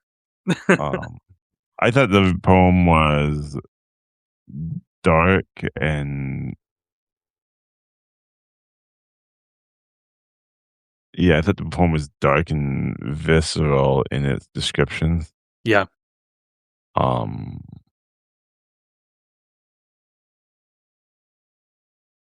the vomit covered lines was an interesting line to me. hmm.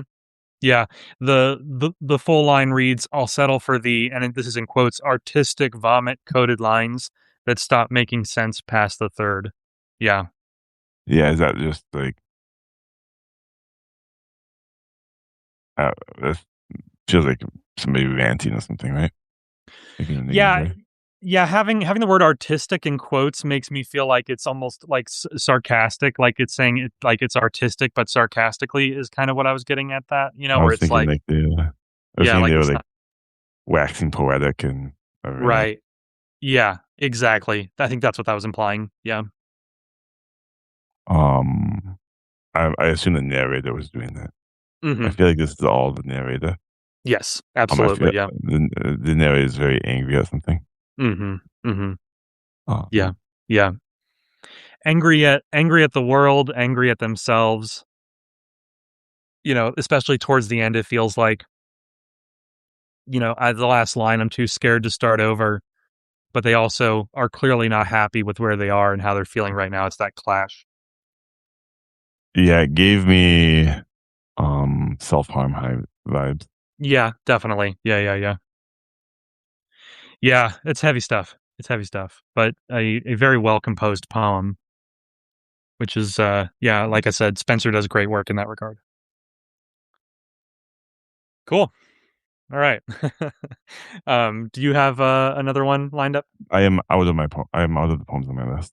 Okay, no worries. Here, let me, because we still have about another 20 minutes on the clock, it looks like. Um, Let me send you a link to this next one that I have in my list. I'm just going to DM it to you. Sure. I'll keep an eye on the clock too so that we can end with our pieces like we discussed. Oh, that's wrong.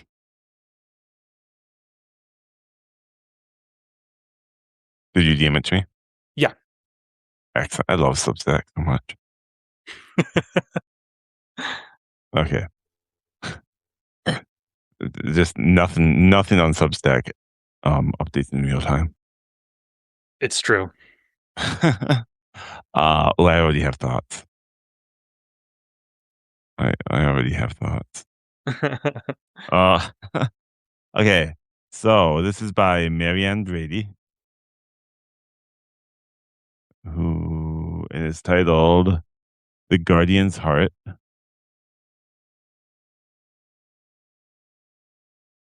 Um, in forest deep where ancient trees hold secrets in their rings, where moonbeams dance through emerald leaves and morning dewdrop sings. There stands a guardian, tall and proud, with fur of earthen brown, a keeper of the hidden door that leads to magic's crown. For Sasquatch knows what mortals not, that rifts between worlds gleam, like silver tears in forest air, where reality meets dream. With gentle hands and watchful eyes, he tends each glowing seam, protecting portals gossamer from those who break the scheme. But portals dance through more than woods, they shimmer neath the waves, where coral cities spiral up from oceanic wet caves. And there, one day, while checking doors that led to Fairy's Hall, he glimpsed a sight that stopped his heart and made his great knees fall.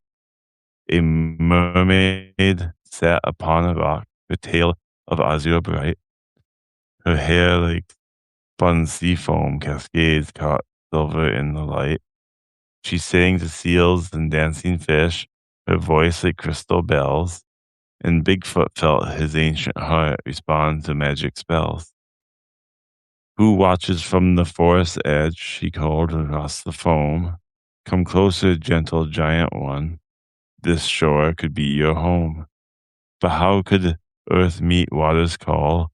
How stone embrace the sea? Two guardians from different realms. How could such love be free? Yet love laughs at impossibility, makes bridges from thin air, and so began the courtship sweet with wonder everywhere. He'd bring her forest flowers bright that bloomed with fairy light. She'd sing him songs of ocean depths beneath the starry night. They'd meet where river kissed the shore, where worlds could intertwine, where magic pooled in tidal pools like elderberry wine. And slowly, as the seasons turned, their love worked an ancient art. The guardian learned to swim with grace. She grew a beating heart. For magic bends, love is true, who tend to the world with care. Those who guard the sacred doors find miracles to share. Now Bigfoot walks through water deep as easily as land, while Mermaid's tail transforms to legs when she would take his hand. Together now they guard the doors that lead between sea and wood. Two hearts as one, two guardians merge for magic's greater good. And children playing by the shore sometimes glimpse shadows dance. The watchers of the in-between world caught in love's sweet trance. So when you see the ripples change and hear the forest call, remember love protects the doors that separate us all. For Bigfoot and his mermaid bride keep watch both night and day, ensuring wonder never dies and magic finds a way. Hmm. I believe, um, that Bigfoot and the mermaid are in love. Mhm. Yeah. Yep. Um, oh geez. I think this is our second muted poem. Yes, I believe you're right. Yeah. which is always cool to see. And I find it interesting. I find the mechanically, because this is written anapestic heptameter. Mm-hmm. Um, so it goes unstressed. It's unstressed, unstressed, stressed, and then heptameter just tells you how many. So, um, but I find it because I believe she breaks it Mm. at one point, which is let's see if I can find that. And I have a soapbox. I don't know how often you have soapboxes, but I have a soapbox, yeah. If I can find it. She breaks it once, and I love when people do this. This is Mm-hmm. really cool. Yeah. When you don't have to be a slave to your meter, because when you break it, you get a psychological effect on your reader. Mm. That makes sense. Yeah, yeah, And she breaks it with a really weird word. I want to find it. I don't know where it is. yeah. Either way, I'll look well what's the numbers. So I like the rhyme scheme is it AABB. So it gives it a Yes. Yeah. storybook quality to it, which is kind of Yeah. cool. Mm-hmm. I like some of the imagery, like Silver Tears and Forest Air, where reality meets dream. Mm-hmm. That's a cool visual for what I believe is a portal. Mm-hmm. Mm-hmm. Um, I like that they include the logistics of how an ocean creature and land creature can make it work. Right. They Yeah. don't just gloss over that, because that would have been kind of weird that they just Yeah. been like, yeah, they live happy in a pineapple under the sea. Uh, That's true though. Yeah. Yeah. Yeah. Yeah. um, uh, and then I think the pairing of Bigfoot and Mermaid is very, very interesting pair. Mm-hmm.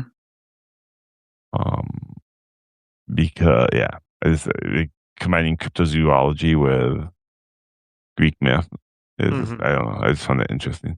Mm-hmm. And it tells a story, obviously, but so it's not. I Right. don't. Yeah, yeah. No, I found myself wondering, as we were reading it, I was wondering like, where did this idea come from? Because it is like like a unique pairing, like you said. Like I would have never picked these two characters to be like in a love story. But I will say June made a great comment just now about this being kind of like a magical Beauty and the Beast. I can see that. I could see it being like similar to that, where it's a Beauty and the Beast type of setup, especially because it has kind of that fairy tale quality to it. I'm just curious. I know Mary Ellen was watching at one point, um, but I'm not sure if she's still around, if she could share where this idea came from, because I'm curious, like if it was a prompt or what sparked it, because it is so unique as a combination of characters. Um, Uh, my chat froze, so I'm gonna refresh real quick. okay, sounds good. I'll keep talking since it looks like I'm still here. But yeah, no, I also love how Tamsin said that this is very much Mary Ellen. Yeah, it is. Mary Ellen, I've been reading her work. It's funny, like when she and I first met on Substack, it was because we were both talking about poetry in some sort of like note thread or something. Um, but yeah, no, Mary Ellen always just has this combination of being able to create these really unique and um interesting kind of setups and premises, but then she dives really deep into it and she nails all those details in terms of like making it feel cohesive. Like before I read this, I never would have imagined a love story about a mermaid and Bigfoot, but now that I've read it, I'm like, no, this makes total sense. And I think part of it is because okay, it is okay, Starlight Cove lore. Awesome. Okay. That makes a lot of sense. Okay, that's really cool. While we wait for Stefan to come back, Mary Ellen, I'm curious, like, um, did you have this one planned for a while, or were you just planning to do like a Starlight Cove piece and this popped into your head? Now that I know it's part of Starlight Cove, that makes total sense, though. I can definitely see how it fits into that lore. But yeah, I'm curious, what prompted it, or if, like June said, is it more of a Beauty and the Beast type thing? We'll see if Mary Ellen. is able to share her thoughts there. They're both guardians. This has existed for a long time. Okay. Cool stuff. Okay. Awesome. Awesome. All right. Looks like Stefan needs an invite to get back in. One moment, everybody. Dun, dun, dun. Okay. There we go. Just sent it.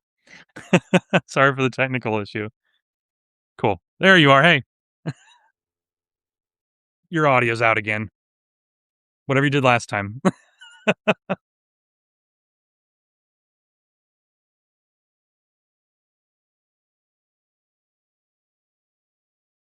Also, you're still no audio, Stefan. Was just gonna say for everybody watching, please, please, please go check out Mary Ellen's stuff. And Starlight Cove is her connected universe. There is so much cool stuff there. There you are. You're back.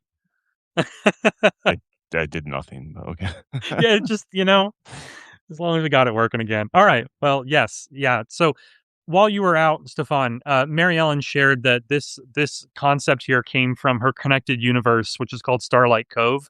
Um, and this is part of the lore of that universe. So they're both guardians. She said this has existed for a long time. So I thought you would be curious to know the context there. So that's really cool. Yeah, because otherwise I was thinking that was like fever dream material. the combination of the two. Yeah, no, Starlight Cove is a really, really awesome connected universe. I'm a big fan of it.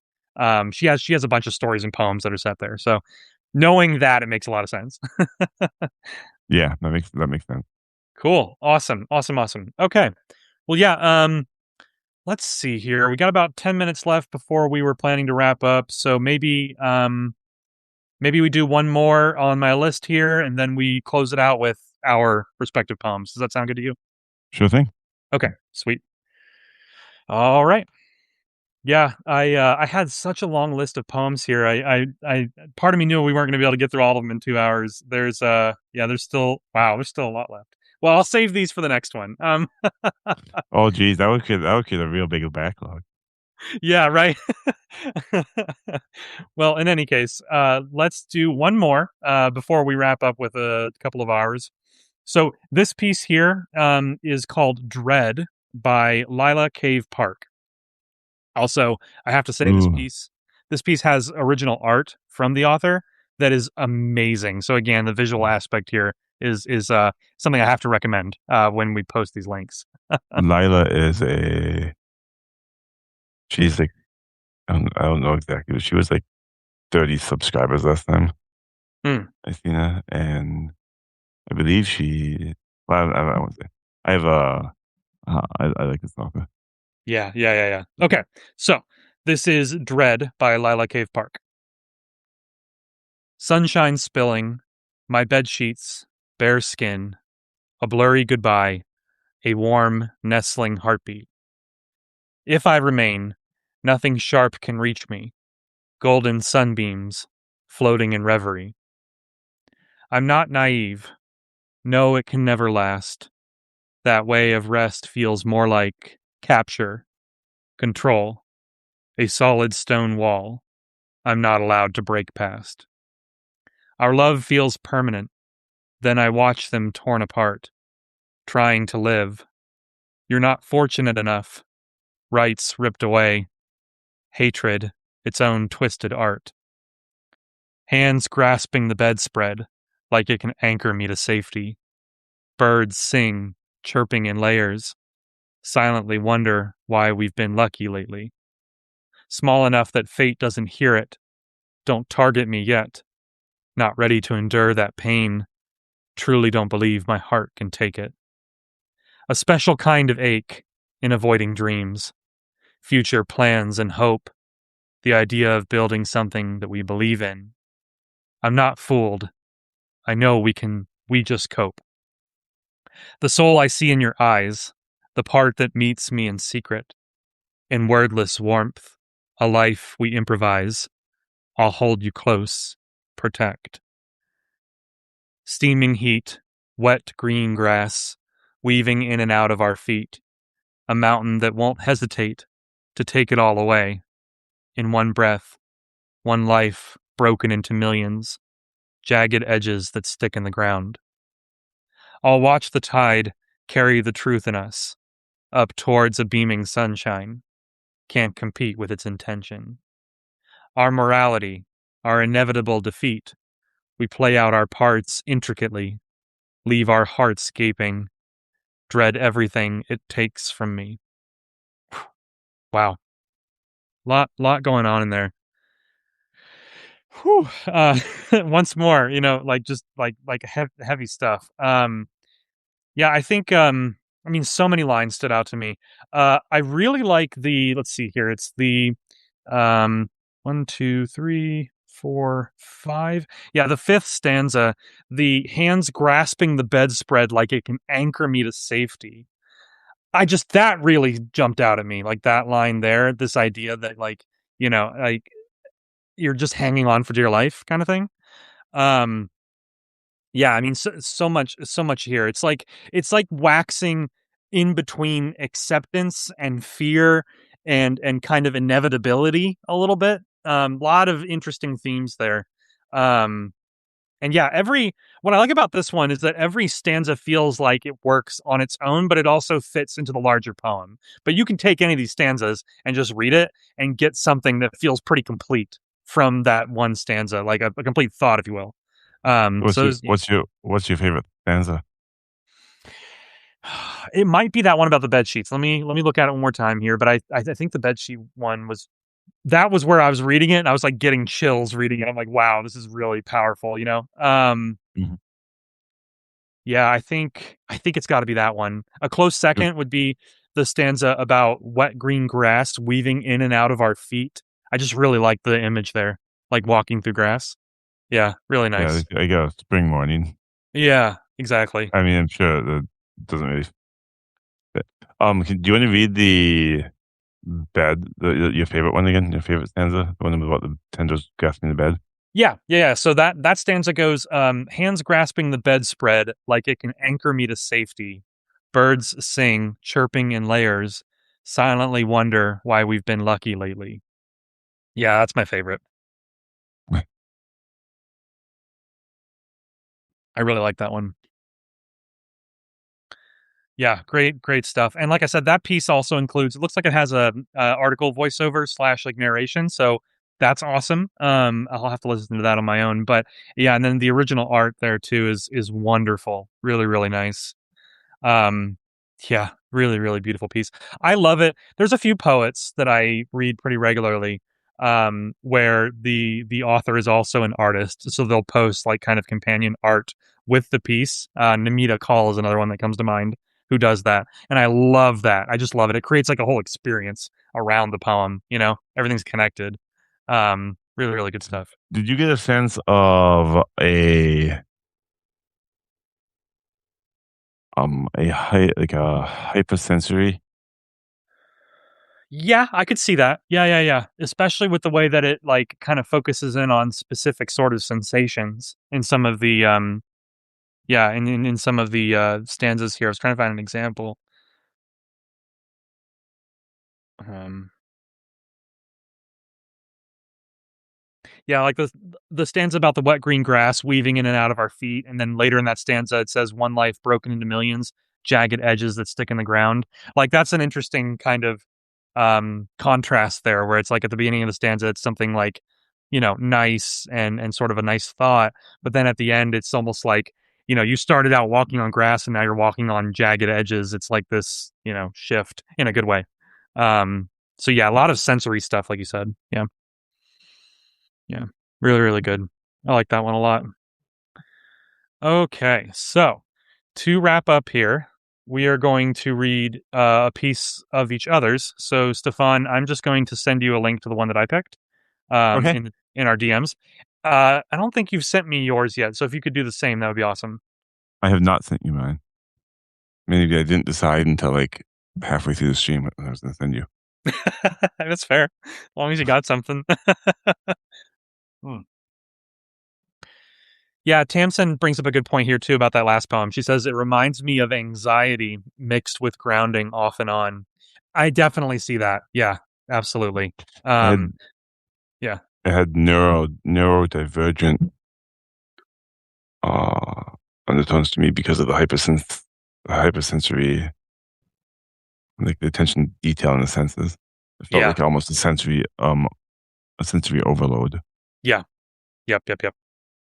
I definitely picked up on the anxiety themes too with the stanza that I said was my favorite about the like gripping the bed sheets. I thought that was a powerful image. Okay. I've got yours pulled up. Thank you. Ooh, look at Bradley having a voiceover on his. Nice. I try to narrate as much of my stuff as I can since I have my podcast and everything. I'm talking into a mic all the time. I might as well narrate some stuff while I'm at it. That is absolutely worth doing. Okay. This one is called "Titled Simpler Times" by some muck named Bradley Ramsey. I don't know why we let his crap onto this stream.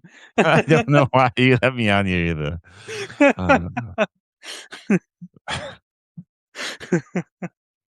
Okay. I yearn for simpler time. Oh, and there's a picture of a GameCube controller and no, a Nintendo 64 controller and Nintendo 64 games. Yep. For the art here, which is gonna set a tone, I feel. Mm-hmm. I yearn for simpler times when everything was smaller, possibilities were endless, my parents were taller. I miss the feeling of wonder before I knew how bad it could be, the comfort of innocence like a warm, sweet cup of tea. I miss when I could catch my favorite song on the radio, like I'd won the lottery. If you know, you know. I miss that feeling when we'd play outside, finding a stick in the yard that makes my eyes go wide. Kicking off an adventure with me and my new staff, a wizard and his fellowship, with others to fight on my behalf.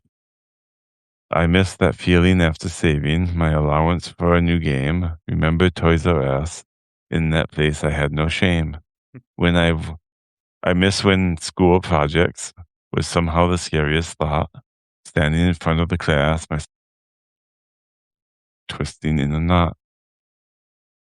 I miss the sound of dial-up back when the internet was young. Now it's like a hornet's nest, just trying not to get stung. I miss the time before I knew when what heartbreak felt like. Before I became friends with grief, back when it was just me and my bike. We're not born with the capacity to hate. That's something we are taught. We all start this life the same before our souls are sold and bought.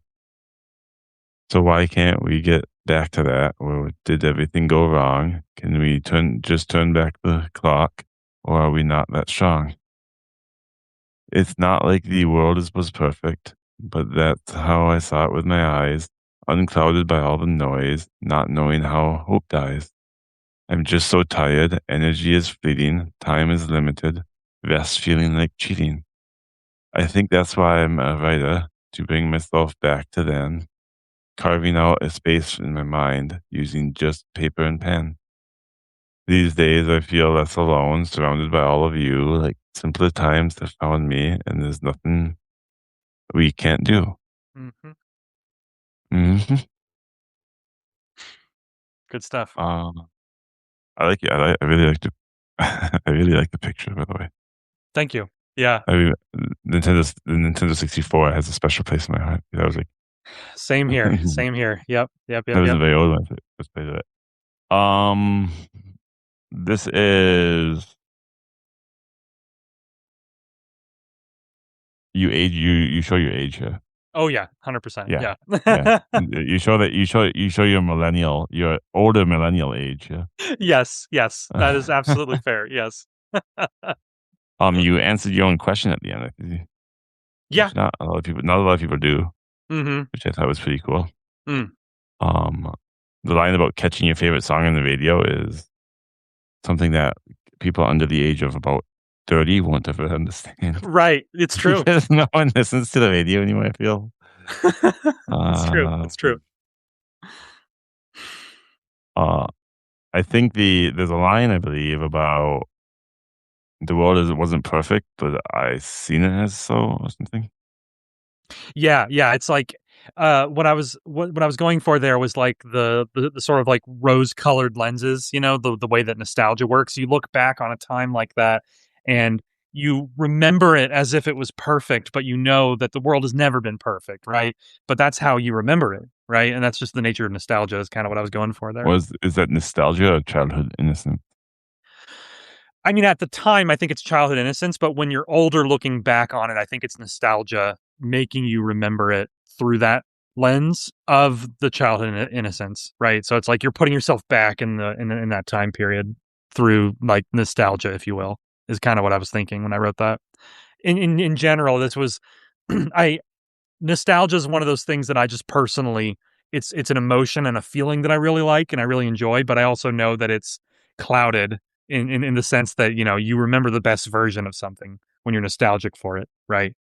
Yes. And yeah, and so that's kind of what I was hoping to capture here. But yeah. Yeah, yeah, yeah. I appreciate the comment too. The Art of Being says hearing your song on the radio being like winning the lottery is great. Yeah, because it really did feel like, like it didn't happen often, and when it did, it was very exciting. So, yeah.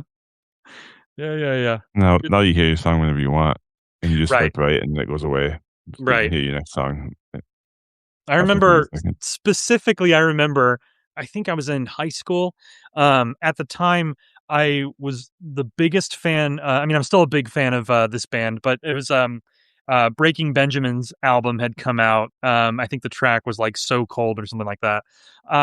And I just loved that song. But back then, there was no way to just hear that song whenever you wanted, right? So I remember I was like on like a road trip with some friends, and that song came on the radio, and I just remember the sheer excitement when it came on. So Yeah. You only got your song, like, once a day on the radio. yeah, And if you missed it, you missed it. right, right, right, right. Yeah, no, it's good stuff. It's good stuff. Thank you for reading it. You did a really good job there. I appreciate it. All right. Well, we're gonna wrap up here with one more poem. As is tradition here, with our stream. Stefan just finished reading one of mine, so now I'm gonna read one of his. Oh, boy. Um, so this is A Feather on the Floor, and it's a Sherlock Holmes ballad part one, which is interesting. Now I see there's audio here. Okay. So you actually sang this in your audio. Is that right, Stefan? I did. I sang that as a ballad in Wow, the that's audio. cool. Okay. Yeah, no, that's cool. I'm gonna have to listen to it afterward. That's fantastic. Okay. I'll go ahead and start reading here. So this is A Feather on the Floor. The fog hung thick upon the Thames, a shroud of charcoal gray. The fog hung thick upon the Thames, a shroud of charcoal gray. When frantic knocks upon the door disturb the dying day. "Pray, enter, sir," cried Holmes aloud. He did not turn his head, but measured out the chemical upon a narrow bed. A gentleman, with trembling hands, slipped in from out the gloom. "A murder, Holmes! A locked-up vault! A silence in the room! My brother dead within his study. The key was in his hand, with not a soul to scale the wall or cross the shifting sand." Holmes rose at once, his pipe aglow, his eyes a piercing bright. "The problem, Watson, seems to be a matter of the light. A tiny scratch upon the brass, a feather on the floor. The killer never needed keys to step inside the door." He donned his hat, he grabbed his coat. The game was now afoot, to track the shadow through the street and sift the London soot. For logic, friend, is like a thread that leads us through the maze. It cuts the dark, reveals the truth, and sets the mind ablaze. What a great ending. That was awesome. That was really, really good. I'm excited to hear the audio version. And that was the Labyrinthia's poem I read earlier was, Inspired by this. inspired by this one, yeah. Right, right, right. I absolutely see it. I absolutely see it. You really, both you and Labyrinthia, both really captured the spirit of Sherlock Holmes in your individual pieces. I love also how you work the dialogue in here. I just felt I love it when poetry is able to tell a story that feels a bit like prose, but it still sticks to the rhyme and rhythm and meter of the poem itself. Um, Being able to do that is just very impressive from a technical standpoint. But yeah, I feel like you captured the spirit of Sherlock Holmes really well here. I love the reference to the game being afoot. Yeah, and then like I said, I always find myself focusing on the ending of poems as something that I hone in on, and I love the ending here as well. So that's a fantastic way to close out the stream here. Really nice work. Why do you focus on the ending, do you think? I feel like because poetry, for me especially, poetry is like a lot of the experience is what I take away from it. And for me, the thing that I remember most is the ending, right? Like that's the thing that's going to sit with me the longest. And I think that's probably why I fixate on the ending so much when I'm reading poems. Because I'll go back and find lines that I enjoyed and I'll, kind of call out things that I liked or whatever. But really at the end of the day, the thing that's going to be stuck in my head is that ending, that final stanza typically, or the last couple of lines. I think it's just human nature, right? It's the most recent thing that gets stuck in your mind. So yeah, that was good. Cool. Yeah. I don't actually know what sticks in my mind about poems. Maybe I should think back and think of all of them and see if it's always the ending. Maybe it is Homework. always the ending. I was gonna say homework for the next stream. Yeah, I'm gonna have to think about what part of the poem. With my luck, it would be like the second line of the third stanza. Right, right. Something really, really awkward there. I'm letting you know Like, right now, what? Stefan, this is gonna be on the test. The next time. Oh man, I'm just buddy. kidding. All right. Well, yeah, that brings us to the end of another stream here. So for everybody who joined since we last mentioned it, the plan here, Stefan and I are going to try and do these live streams with poetry each month. We're going to collect submissions in our respective subscriber chats or through some sort of submission process, like we did for this one. For everybody who joined midway through or is curious to read the poems yourself, we will be posting this tomorrow with the full recording, as well as links to all of the poems that we read. And of course, we'll tag the authors as well. So, yeah. Very cool. Yeah. This was fun. Support all these things. Yes, it is always fun, Bradley. Yeah, no, I really enjoy this. Yeah, we're looking to do these monthly, so keep an eye out, subscribe. And yeah. So I do want to talk about one thing. Yeah. And this is I'm gonna put Bradley on the spot here. Okay. I host a karaoke on Substack. Right. And I think once it restarts, you should come sing with me. I might have to take you up on that at some point. I can't promise I'll be any good at it. That sounds fun. Yeah, you don't have to be any good, but I think it'd be a lot of fun if you'd come. Yeah, I've seen I it guess pop up Diddy. that you do that. Yeah. All right. Well, yes, I appreciate the formal invite though. Yeah. I'm not going to be doing it for a couple of days, maybe a week, while I Right. solve some mental health issues relating to it. Hmm. But once it restarts, I would be honored if you'd come. Okay. All right. Well, specifically sing me some country. Oh, yeah, I can do country for you. All right. And yeah, anyone in the chat, I have a Google sheet for submissions. You don't have to wait to submit a poem. If you message me and maybe this goes for Bradley too. If you message me now, I'll just add it to a new list. Yeah, totally fine. Yeah, if anyone wants to DM me poems, like I said, otherwise keep an eye out. Usually, what I did this time is a week before the stream, I posted in my subscriber chat a whole thread where people could share links, and that worked well. So I'll probably do something similar. But unless yes, unless you want to do a theme or something this week, I don't know. In which case, we should hold off and taking submissions until that's out. I don't have a theme in mind right this second. That might be something we start later. I'll give it some thought. For now, I feel like we've only done 2 of these, and I feel like the wide range of stuff we're getting is really good. Well, maybe we should ask for some happiness. Right? Yeah. I shouldn't come out of here. Yeah, I shouldn't come out of these feeling like things that fall apart. Right. Yeah. That sounds good. Yeah, we can have a special request. A special request. My special request is happiness. It's some happy poems. Yeah. The Barefoot and Mermaid one did very much help my, after all the darkness that we had. For sure, that one was a bit more. Yeah, that one was nice. Yeah, exactly. I'm stammering on. I live in the Midwest, so we're used to Midwest goodbyes, where you snap your knees and then 20 minutes later you get up. No, Huh. I mean, this is the last thing I'll say before we wrap up here. But my dad, when I was a kid, he was always notorious for like everybody was like the rest of the family's getting ready to leave like the function, and he would be the one holding up, just chatting with people, and he could just talk for hours. So I feel like I understand that Midwest goodbye. It's similar concept there. But in any case, thank you everyone for joining. Thank you so much for the comments. And yeah, like I said, keep an eye out. We're hoping to do these monthly. And yeah, a very special thank you again to all the poets as well who submitted this time around. That was absolutely amazing. Some truly incredible work on display tonight. Yeah, I felt like um there was a high floor to the work today. Mm-hmm. Mm-hmm.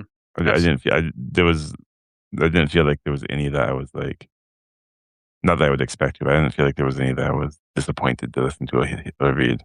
Mm-hmm. Mm-hmm. Yeah, good stuff. All right, my friends. Well, thank you, Thank you, Stefan. Thank Bradley. you, everybody. Yeah, have a great night. Good night, everyone.